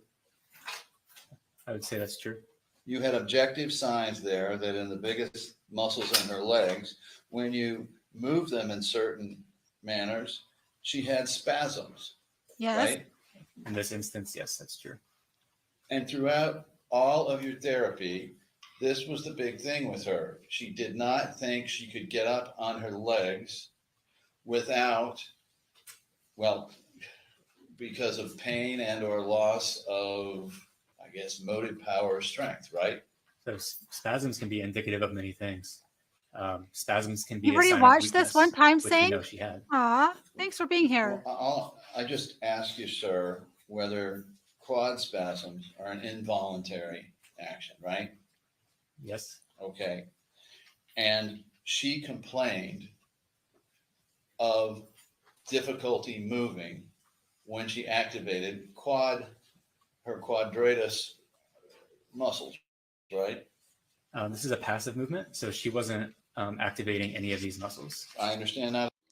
Out of all the doctors that have testified in this case, this guy seems like he's genuinely trying to speak the truth. There's a couple times where I feel like he's being evasive, but mostly I don't think that there's a lot of information that he got. Not at this time, but that was her complaint, wasn't it? That when she was using these larger muscles in her legs, it was painful to her. Yes, sir. And here you take down that she has quad spasms in those muscles, right? On this occasion, that's true, yes. Why is it that, do you know who Rachel DeYoung is at Agility Fitness? No, sir. Okay. Do you know Marissa Higgins over at TGH? No, sir. Well, Rachel DeYoung at Agility saw her right after you and had a different view of this. Would you agree with me that towards the end, Maya was not doing well at all? No, I would disagree with that. Okay. Well, let's take a look It's been a again lie. at 1002-0188. And at the bottom there, you note the impressions, I guess, as she's leaving. It's the last one. And does it say chronic pain there? I believe this is the same treatment diagnosis that she had the entire time she was Right. at the hospital. Abnormality of gait and mobility, right? Yes. Yes. Abnormal posture, right? Yes. Weakness, right? As I mentioned with the prosecutor or with the defense, like many things improved. We did not get her walking, which was my goal. Right? I wanted her to walk out of the hospital. She still had physical therapy goals to achieve, but some things did improve. Well, insofar as all the diagnoses when she came in, physical diagnoses, your analysis, it was the same. Chronic pain, abnormality of gait and mobility, abnormal posture, weakness, correct? The treatment diagnoses was the same. Yes. And we were still addressing all of those in all of our sessions. Now, she also gave you visual confirmation that she was in pain, did she not? Sometimes. She would wince. sometimes. And she'd tell you she was in pain. Also sometimes. And she would try on many different types of therapies, right? She tried what she was agreeable to.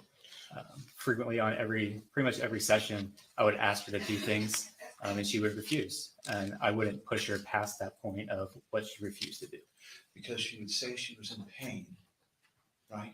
That's one of the considerations.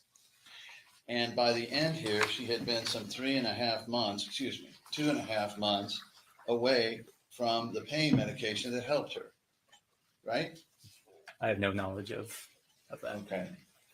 Well, Maya tried as hard as she could, did she not? I believe she tried as hard as she could, but she often refused and refused to accept any education on physical therapy treatment. And she wouldn't push herself past a point that she was comfortable with. Do you think that's because she'd already been through all of this before at Tampa General Hospital? I can't say what she was thinking. Could it possibly be because this 10-year-old little girl had already been through all of these exercises and had people tell her, no, you can do it, when she knew she couldn't physically, at least without overpowering pain? Is that possible? Sustained. Yeah, he's Let me starting to show you squirm a lot. video of Maya at TGH. If we have it there.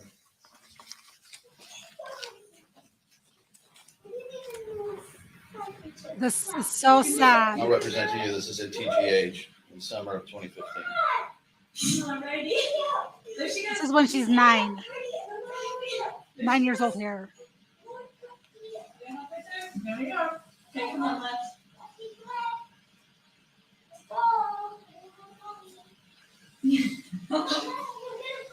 He's laughing at her. What the hell? There it is. That was great, Maya.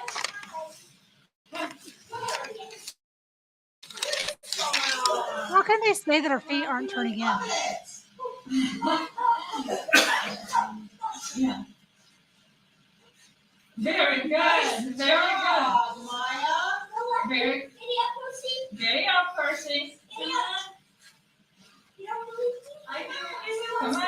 This makes me so sad. Come on. Good. Come on. That's it.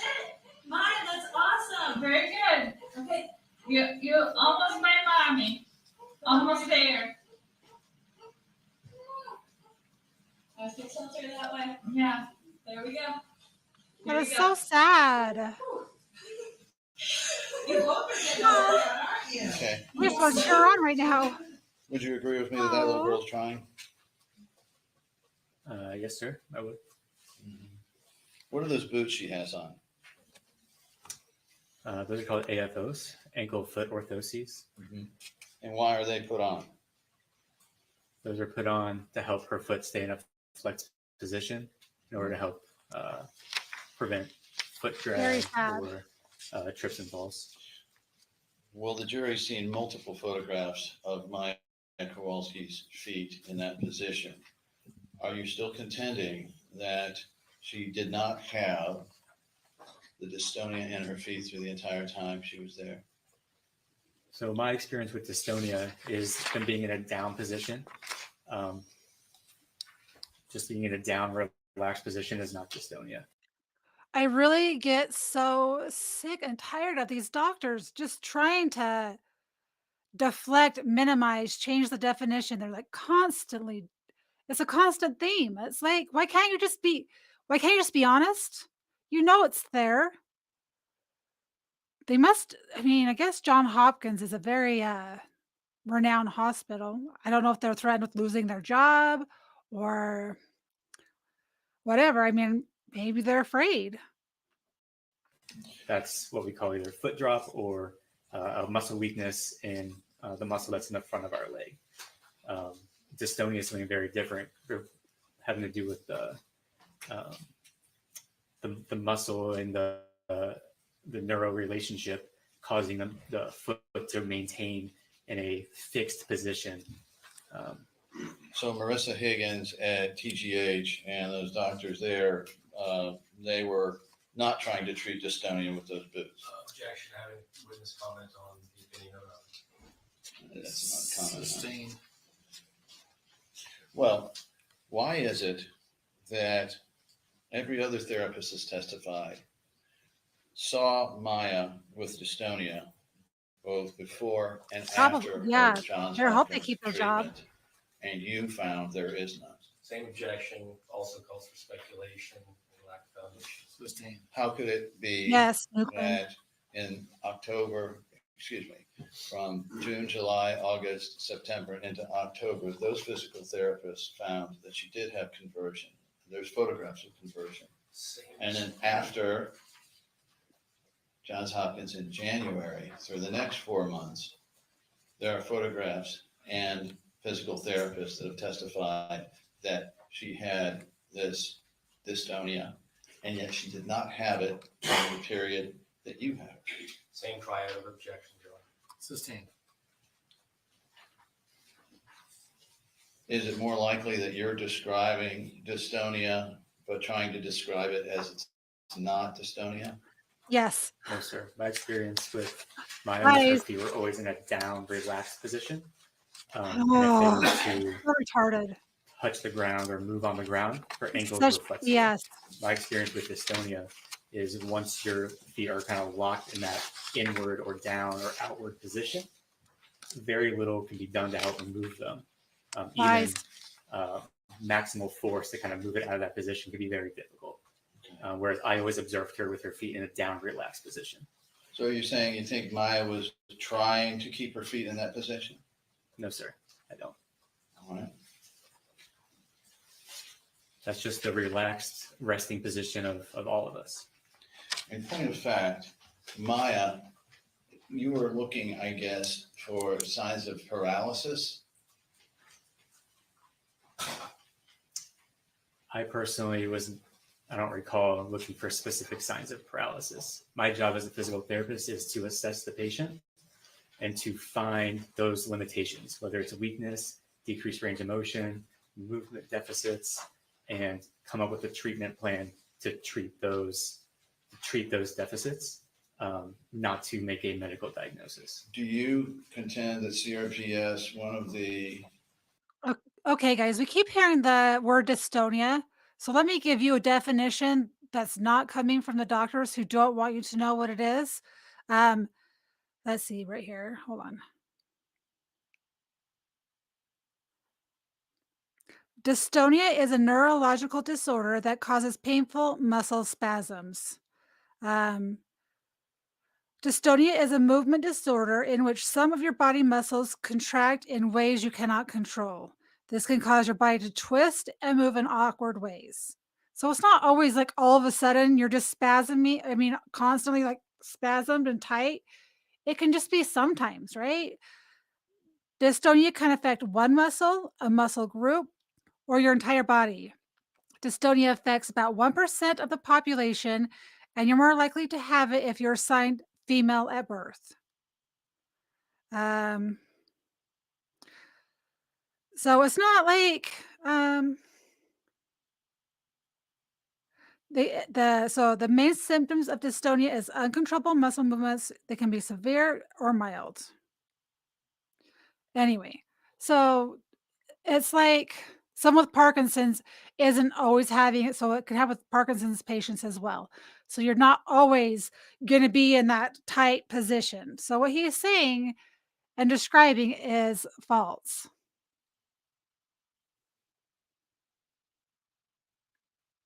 Yeah, see, you get it. Yes, he's lying and it's so dumb. Yeah, it's neurological misfire. symptoms is paralysis? With my experience with CRPS, paralysis is not a symptom. And Maya never contended she couldn't Yes, move it is. her It says in extremities, the did she? book, in the internet says, even Google says it is. When I would ask her to do something like a leg kick, she would say that she can't. because she was in pain that day, right? Yes, that was part of it, and part of it is she just said she can't. And you disbelieved her, though, on many occasions. True? I never disbelieve any of my patients when they say they're in pain. I take that at face value. All right. So she was then in pain.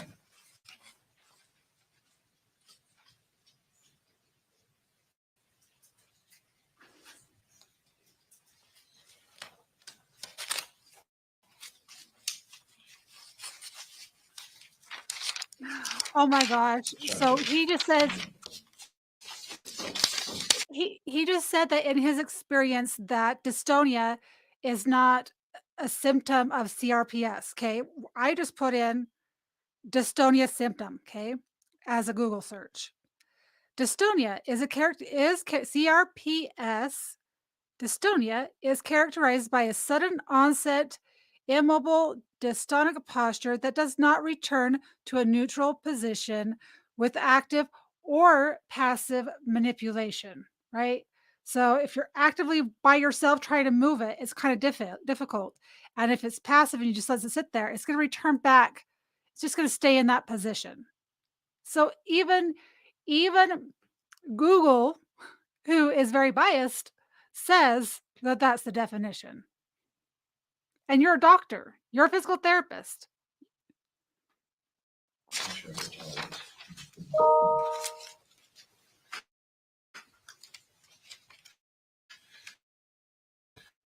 And is it true that by the time she left, she just slumped over in her wheelchair? Not by the physical therapy documentation. Well, let's look at, if we can, 1001-1870. And I'll represent to you that this is your note from January 4th, 2017. You recognize it? I'll need to review it shortly, but yes, it's my note. And in the third sentence, does it say that the patient slumped over in her wheelchair?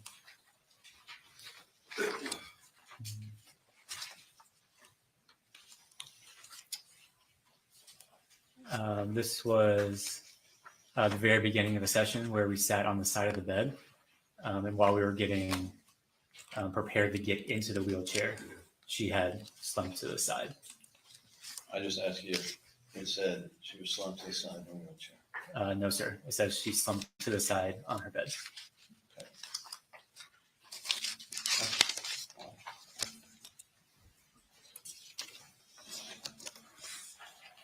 Anything further, Mr. Hughes? Yes, a few follow-ups.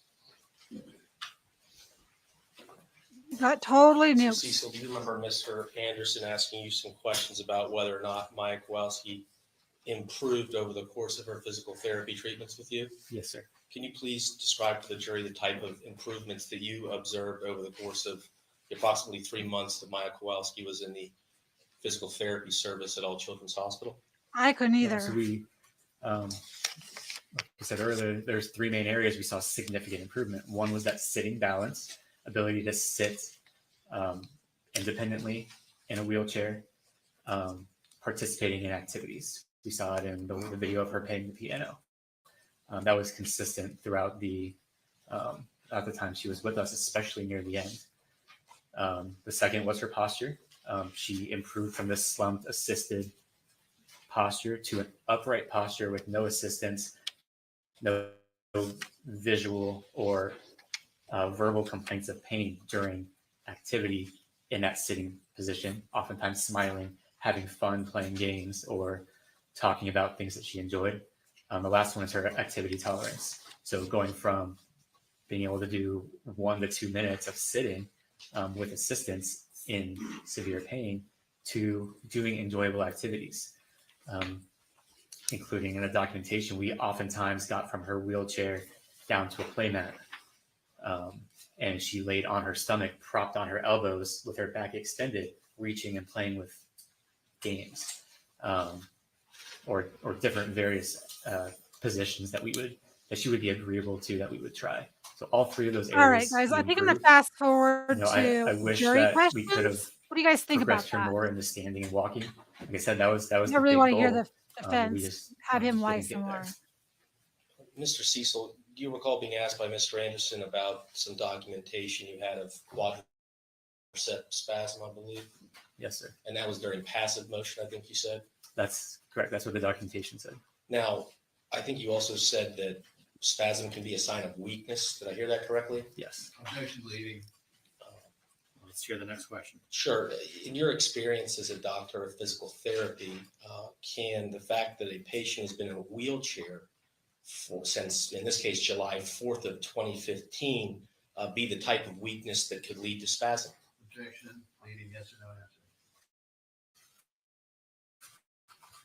Overruled, you can answer that. Yes. Knowing her history and that she hadn't walked for such a long period of time, that by itself, when you move that Yeah, he leg says or that doing when it good. she I'm just tries trying to to move find the that leg, it spot on can my cause phone so muscle that spasms that would um, then cause pain. I I'm equate it not trying to similar guess. to a Let's patient see. after a big knee surgery, like an ACL surgery or something like that. You start moving. Let's try here. I think they're doing questions now.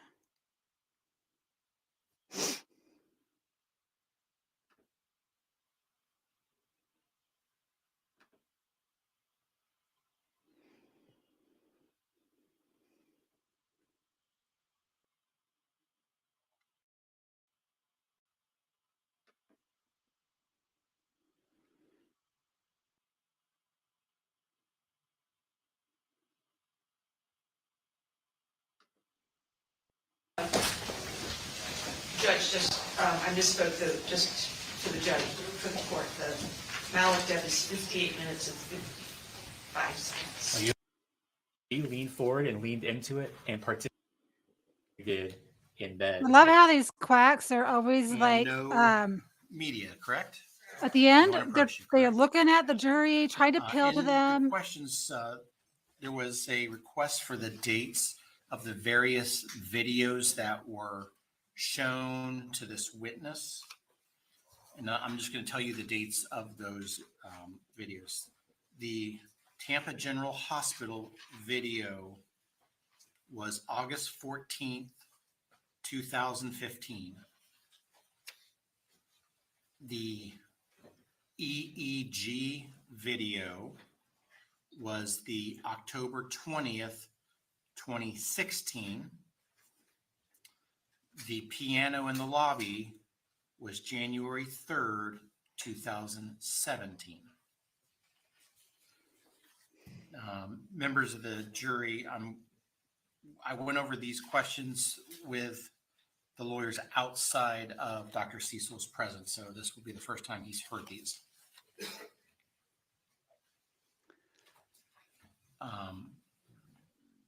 Ask. In the video, it seems odd that you would try to make Maya stand up without some equipment or warm up. Yes. There was also a question about the date of this video, so They should step you in can saying, comment on that statement. Sure. So I think that video was one of the very first times I met her. So what's not shown in that video is probably what we did in bed, if we did any activity in bed, trying to assess where she was at that day. I don't know for sure. I can't recall exactly, but once we sat edge of bed, as we talked about, she wasn't kicking her legs. She wasn't moving her ankles. But what we did see in the video is once we were sitting edge of bed, she was interacting with us. She was pleasant. And when we were ready to complete that transfer, we call it a stand pivot transfer, going from one surface to another via a pivot. She leaned forward and leaned into it and participated with us. Yes, she needed a lot of assistance, but she was actively participating in that transfer. So what we did before that moment, I can't recall exactly. But doing that transfer, she was actively participating in that and willing to do so.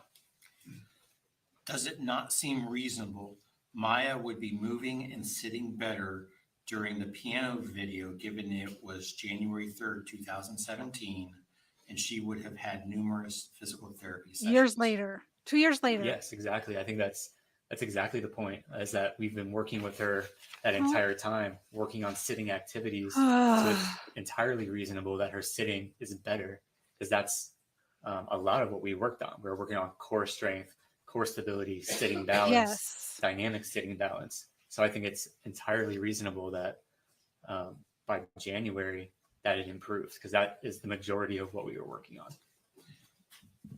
Did you think that her being Maya's lack of participation was due to her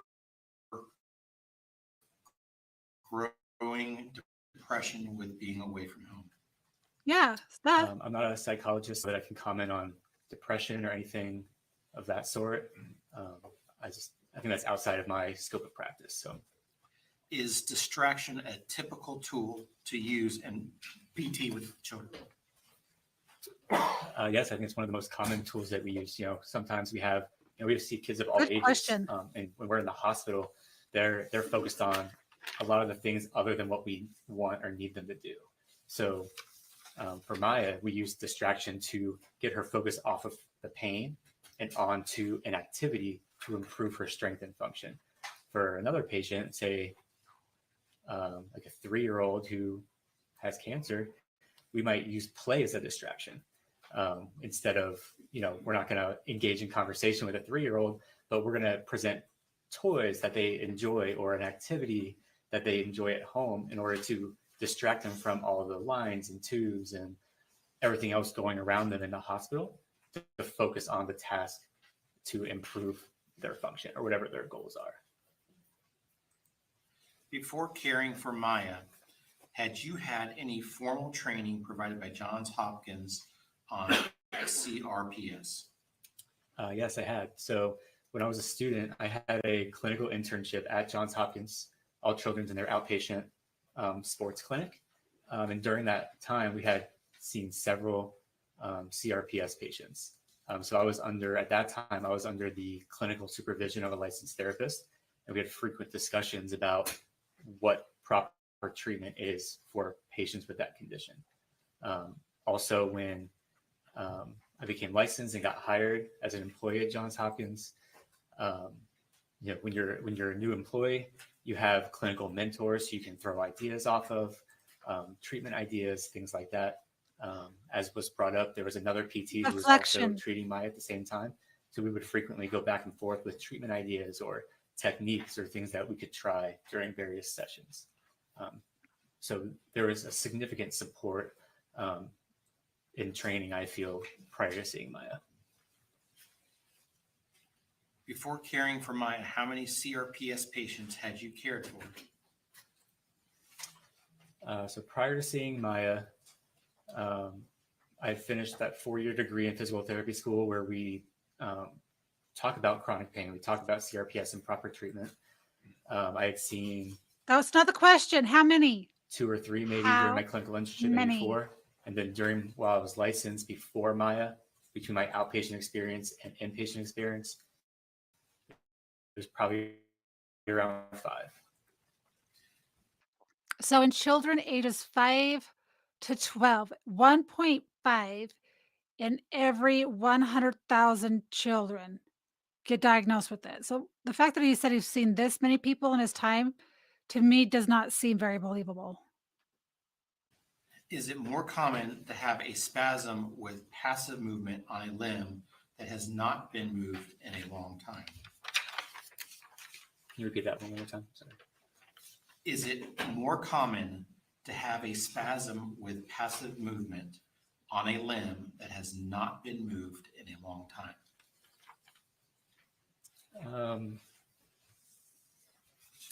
I don't know that it's more common. Spasms can be caused by different reasons.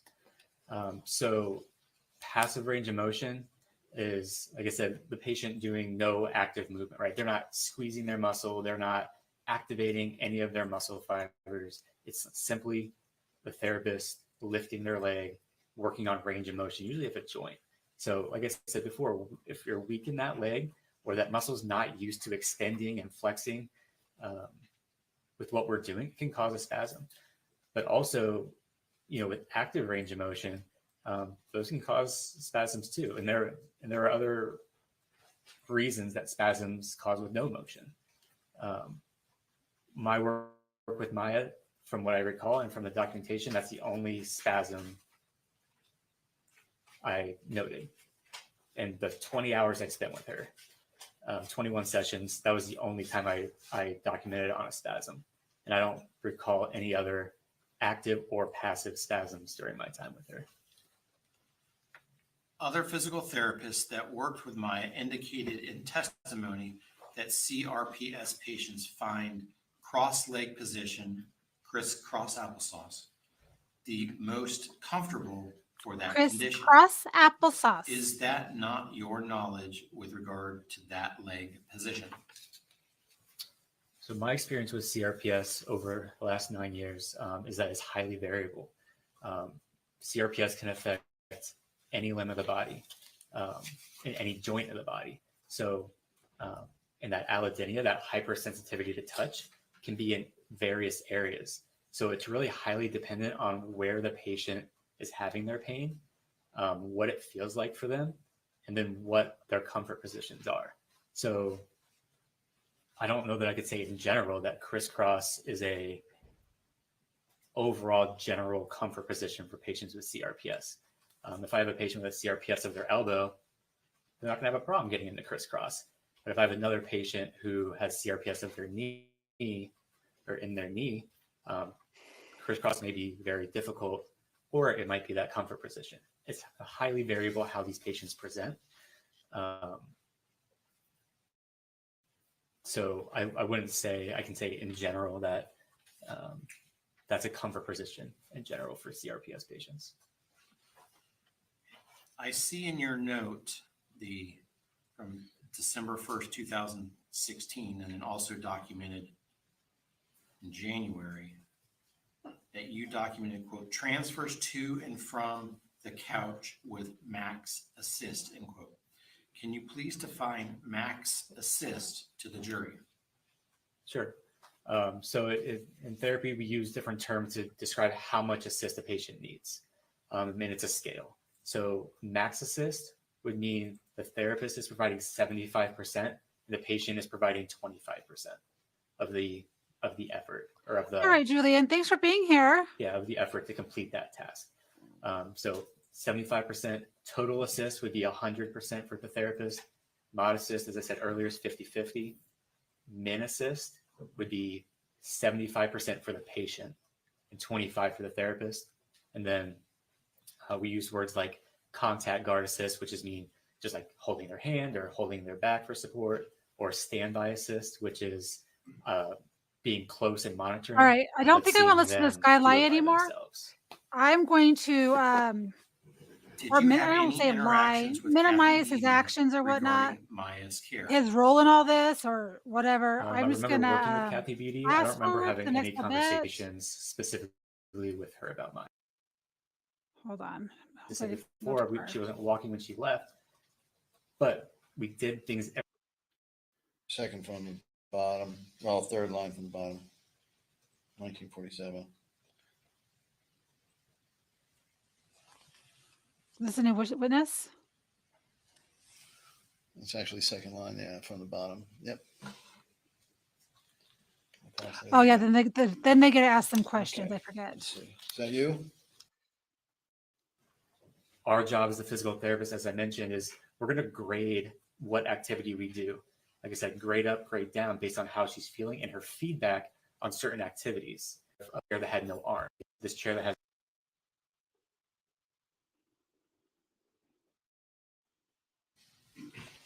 Okay. Let's see. Is that you? Yes, sir. 3 times that you noted muscle spasms in her legs. Is that right? Yes, it is. And when you started out, she was receiving some pain meds, but then you stopped those as time went on, right? I don't have anything to do with must or medications. I don't prescribe. I don't give them out. It has nothing to do with medication. Mr. Hughes, anything? No. Members of the jury, any follow-up? Okay, may this witness be excused? Yes, Your Honor. Good point. Yes. You are releasing subpoenas? Yes, sir. Thanks, sir. Okay, members of the jury, we have, I understand, a deposition that is. Sure.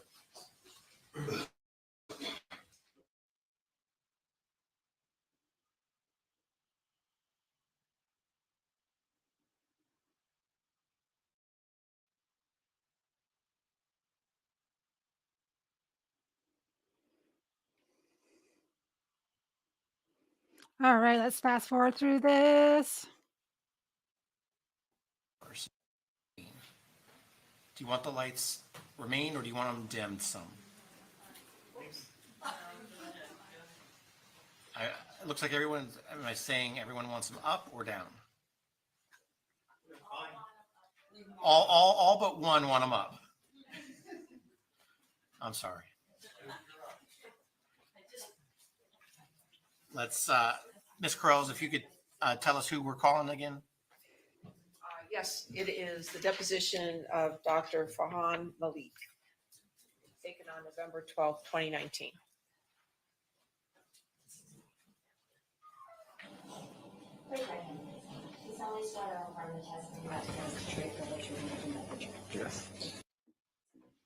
Please state your name for the record. Farhan Malik. And you are a physician in practice employed by Johns Hopkins All Children's Hospital? Yes. And where'd you go to college? New York Institute of Technology. Year you graduated? 2005. 2005. Yeah. Medical school? Ooh, New he's York College of arrogant. Osteopathic medicine. Still head cock. Sit still. And where's that located? Jeez, Also oh. located with New York Institute of Technology. They're both in Long Island. And what year did you graduate your 4 years there? 09. For the benefit of the jury, can you give them a very brief description of the differences, if any, between an MD and a doctor of osteopathic medicine? Sure. The degree is actually called a DO. Yeah. It essentially is very similar to MD schooling. You just take additional courses in osteopathic manipulation, which I liken it to chiropractic. And so you have the option of practicing that when you graduate versus Did you already see this, Julie practicing as a or regular doctor. Danielle? Again, I don't know how accurate this is. Oh, you 'Cause I'm do just not like this reading guy. off the I thought you said internet, did but, not. I misread. Osteos tend to be literally more hands-on with the patient. I mean, there's more manipulation and Yeah. testing, feeling, touching, that I kind of thing, and misread. diagnosing. You take classes in the manipulation aspect of it. And if you choose to practice that, once you're done and incorporate that into your practice, if you're in a field where you can, such as internal medicine or general practice, becomes a little different when you become more and more He looks specialized. very arrogant. The area that you chose to go into was critical care with a focus on cardiac. Is that right? Yes, cardiac intensive care. All right. And where did you do your residency? Newark Beth Israel Hospital, so the Children's Hospital of New Jersey. Oh my gosh. And He what year does. did you? I don't know. What years were those? Ooh, that would be So that weird would to be 09 to 2012. That'd be weird if we just And shaved after these residency, side what did you do? pieces and did the I did my fellowship in that stash pediatric critical care at the University and left of the rest of his Texas in beard. Houston. That would be classic. And what year were you licensed to practice medicine in the state of Florida? 2015. So at the time you saw Hopefully this Maya goes quick. Kowalski and her October 7th admission, you had been a licensed physician in Florida for 15 months. So you made 12, May, June, July, August, September. So about 16, 17 months. Yes, I believe approximately. You were a fairly young doctor, relatively speaking, experience-wise. Yes. And were you licensed in any other states? This must be their edits. New Jersey. And what year were you licensed in New Jersey? That would be at the start of my, or the conclusion of my residency, so that would be 2012. So after your fellowship at UT Houston, where did you go? Johns Hopkins Old Children. And what was your position? Pediatric critical care physician. And what does a pediatric critical care Yeah, look physician at do? him, Freedom. All things Oh, that- involving where is intensive Freedom? I care. saw So her if a earlier. child gets admitted to the ICU for any number of reasons, trauma, sepsis, after surgeries. Would it be fair to state then that as of October of 2016, you were not an expert in complex regional pain syndrome / also known as RSD? Yes, that's very fair. Would it be fair to say that as of October of 2016, you were not an expert in medical child abuse? Yes. You were not an expert in factitious disorder by proxy? Yes. You were not an expert in a conversion disorder? You're listing a lot of psychiatric disorders that no, I am not an expert in because I'm not a pediatric psychiatrist. So. Okay. And then Munchausen by proxy, same answer? Yes. Not an expert in that either. All right. When was the Oh, first he time you met does. Dr. Sally Smith? Yeah. Oh my gosh, you just made me laugh. I don't Oh, believe I've actually ever met oh her. no. Have you ever spoken with her on the phone? That's hysterical. I can't recall exactly, but I might have spoken with her regarding this case. Oh my gosh, Andrew Tate Jr. Right, saying? Did you know of her, Oh, even if you didn't no. speak to her or see her? Yes. And what did you know of her as of, say, the period before Sure. October? That she was our go-to person to speak I wonder to how if long you this had position is. concerns of child abuse. On any of Maya's prior admissions or visits to the ER at ACH, had you ever run into either her or her family? No. So the first time you ever met any of them would have been on that October 7th visit? Correct. And do you know Dr. It's Tepes Sanchez, but I think everybody just calls her Dr. Tepes. Is that right? Correct. Okay. Did you know Dr. Tepes before this admission? Yes, we're colleagues. Middle Eastern Andrew Tate. Oh my gosh. And how long had you worked together? Andrew Bin Totten.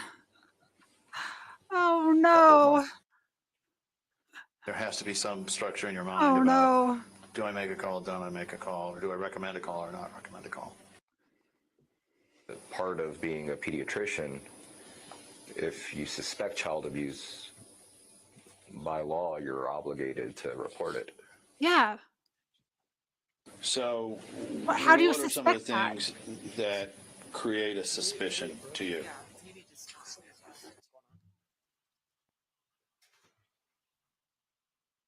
I wonder how come they keep stopping it. It's kind of bugging me. I don't think it's frozen.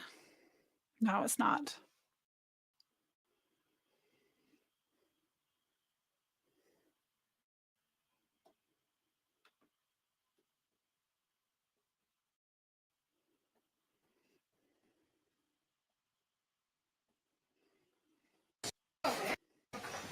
All rise.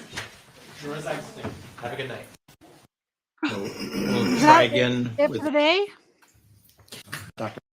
I thought there was Everybody's more to it than trying this. to, fiber things. My understanding is we only designated pages in the 2020 deposition that we're going to play.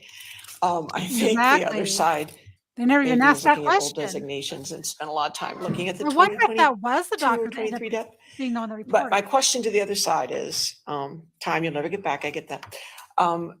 We are only playing the 2020 dep. Did the other side also want to play designations from the 2023 dep? If so, we'll look at those. Yes, we would, because we didn't get a substantive cross until the later deposition. Okay, so you Is that all intended they had to for do today? those. Your counters, Judge? Do that. What? Are they just doing proffers? And it goes on to the next page. I'm not in the mood to listen to these guys fight with each other, I don't think. Usually I'll listen to them because I think they're fascinating. Judge, just for the record, can we go to 3023? So I'm not sure. I think they're just 70 to doing proffers 574. to get everything into evidence from what I can see. Don't, y'all have agreed They argue Is so out of hard issue about chapter 39. everything that goes in here. wondering whether RN is actually Yeah, it the looks like actual these are person as all opposed to a just nurse. proffers Yes, I now, just did. so I guess that's it for today. I thought they had more witnesses left. All right, let's stop sharing screen. All right, guys. That's it for this part of the trial. Thanks for watching it. A couple people had asked me to stream it. It's not in my wheelhouse. It's not in my comfort zone. So thanks for being my first time streaming something. I have been not streaming something, streaming a trial. It's a case that I have been following fairly closely. It's very fascinating to me. I'm very medical oriented, personal trainer oriented. I've had kids that've been in the hospital. So for me, my background, I'm looking at this as a parent. The more people that stream this, the better. The more people who know about this case, the better. Everyone needs to know that this goes on in our country. It's not isolated to this one case in Florida. Like I said earlier, there have been at least 70 more families that have come out in the open and letting them know, hey, this exact same doctor did this exact same thing to me. So it's important to share these things. The more people that know, you as a parent, you and I guess as an adult, you need to protect your rights. If you go to the hospital, you need to make sure you know what you're signing. Are you signing something that um, is going to you yourself get your rights taken away? Read the papers if you can. Read everything you sign, and if you're too delirious to sign a piece of paper, say, "Hey, I'm out of my mind right now. Like, I can't sign this piece of paper. You're gonna have to wait." They can't refuse to treat you, but if you're too exhausted to read every line of every form you're putting out, then um, don't sign it. Especially this day and age, even like apps on your phone, they add the little tiny we just sign up for apps and we click accept, accept, accept because you have to go through like 10 pages of information just to be able to be on an app, which means you're pretty much giving everything away.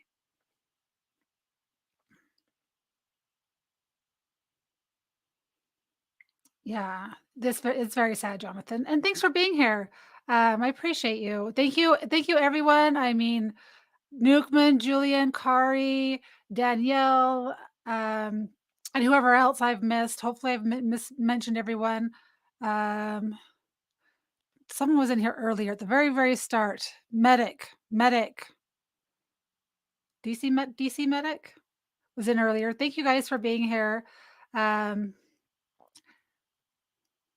hi, Mike Akulian, Florida Keys. Mike, thanks. Hi, awesome. Oh, I almost forgot to say Kyle. Thank you guys. Uh, don't sign off yet? Okay, I won't sign off yet. I'm good. I'm almost done though. Does anybody have questions that I can answer that maybe you've joined this trial late and you don't really know what's going on. I've summed it up a couple of times throughout this for people who've come in new. I sent you something um, to show the stream.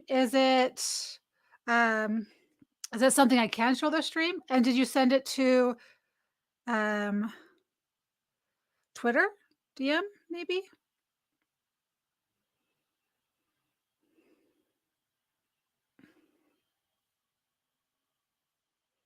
What is that? Oh no. Okay, let's pull this up. Hold on just 1 second.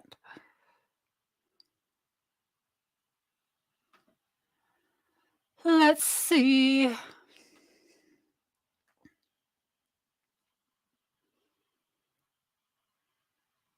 Messages.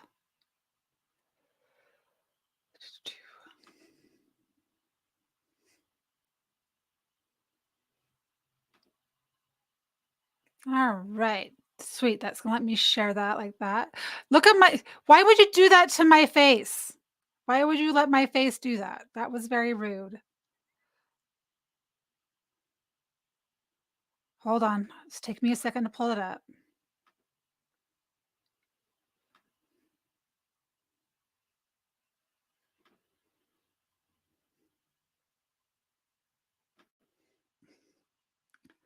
There we go. That looks pretty funny. Who is it? Oh my gosh. You put Nick's face on there? That's awesome. Oh, did you just take I was, like, trying to figure out how come there was grid lines on that. So you just took are those grid lines from taking a picture on your computer? Is that what that is? That's kinda funny. Huh. Thanks for sharing that. That's funny. He'll get a laugh out of that. All right, everyone that's in here, I am on Rumble, I am on YouTube, and I am on Twitter or Twitter or I guess X. On X at Talk with Sally on all platforms. I also have um, I have PayPal, Cash App, and Venmo. All are the same. Talk with Sally. There is a picture next to all of them, so you'll know it's me and not someone else. And then, follow me on those places. I am monetized on Rumble, so you leave Rumble rants there. See as in photo editing software. Good night, saying thanks for being here. Hoodoo. All right, so those are all the places, guys. Um, I don't know if you guys follow me on Twitter and you liked streaming this type of a trial, or like me streaming this particular trial, let me know because I can definitely figure out how to do it in the future. Yes, that was Jonathan said that. All right, so let me know, guys, or either in the comments, let me know if it's something you're interested in, and I can for sure do it more. I don't know. All right, guys, now I'm rambling. Now I'm just a rambling. I will see you guys all tonight on Twitch. I do movies at nighttime just to take a break from everyday life. We watch enough politics all day long, or at least I do. So I need a break from everything. So on Twitch, we watch movies, we have fun. It's a great group of people, like-minded, and that is Sally P78 on Twitch.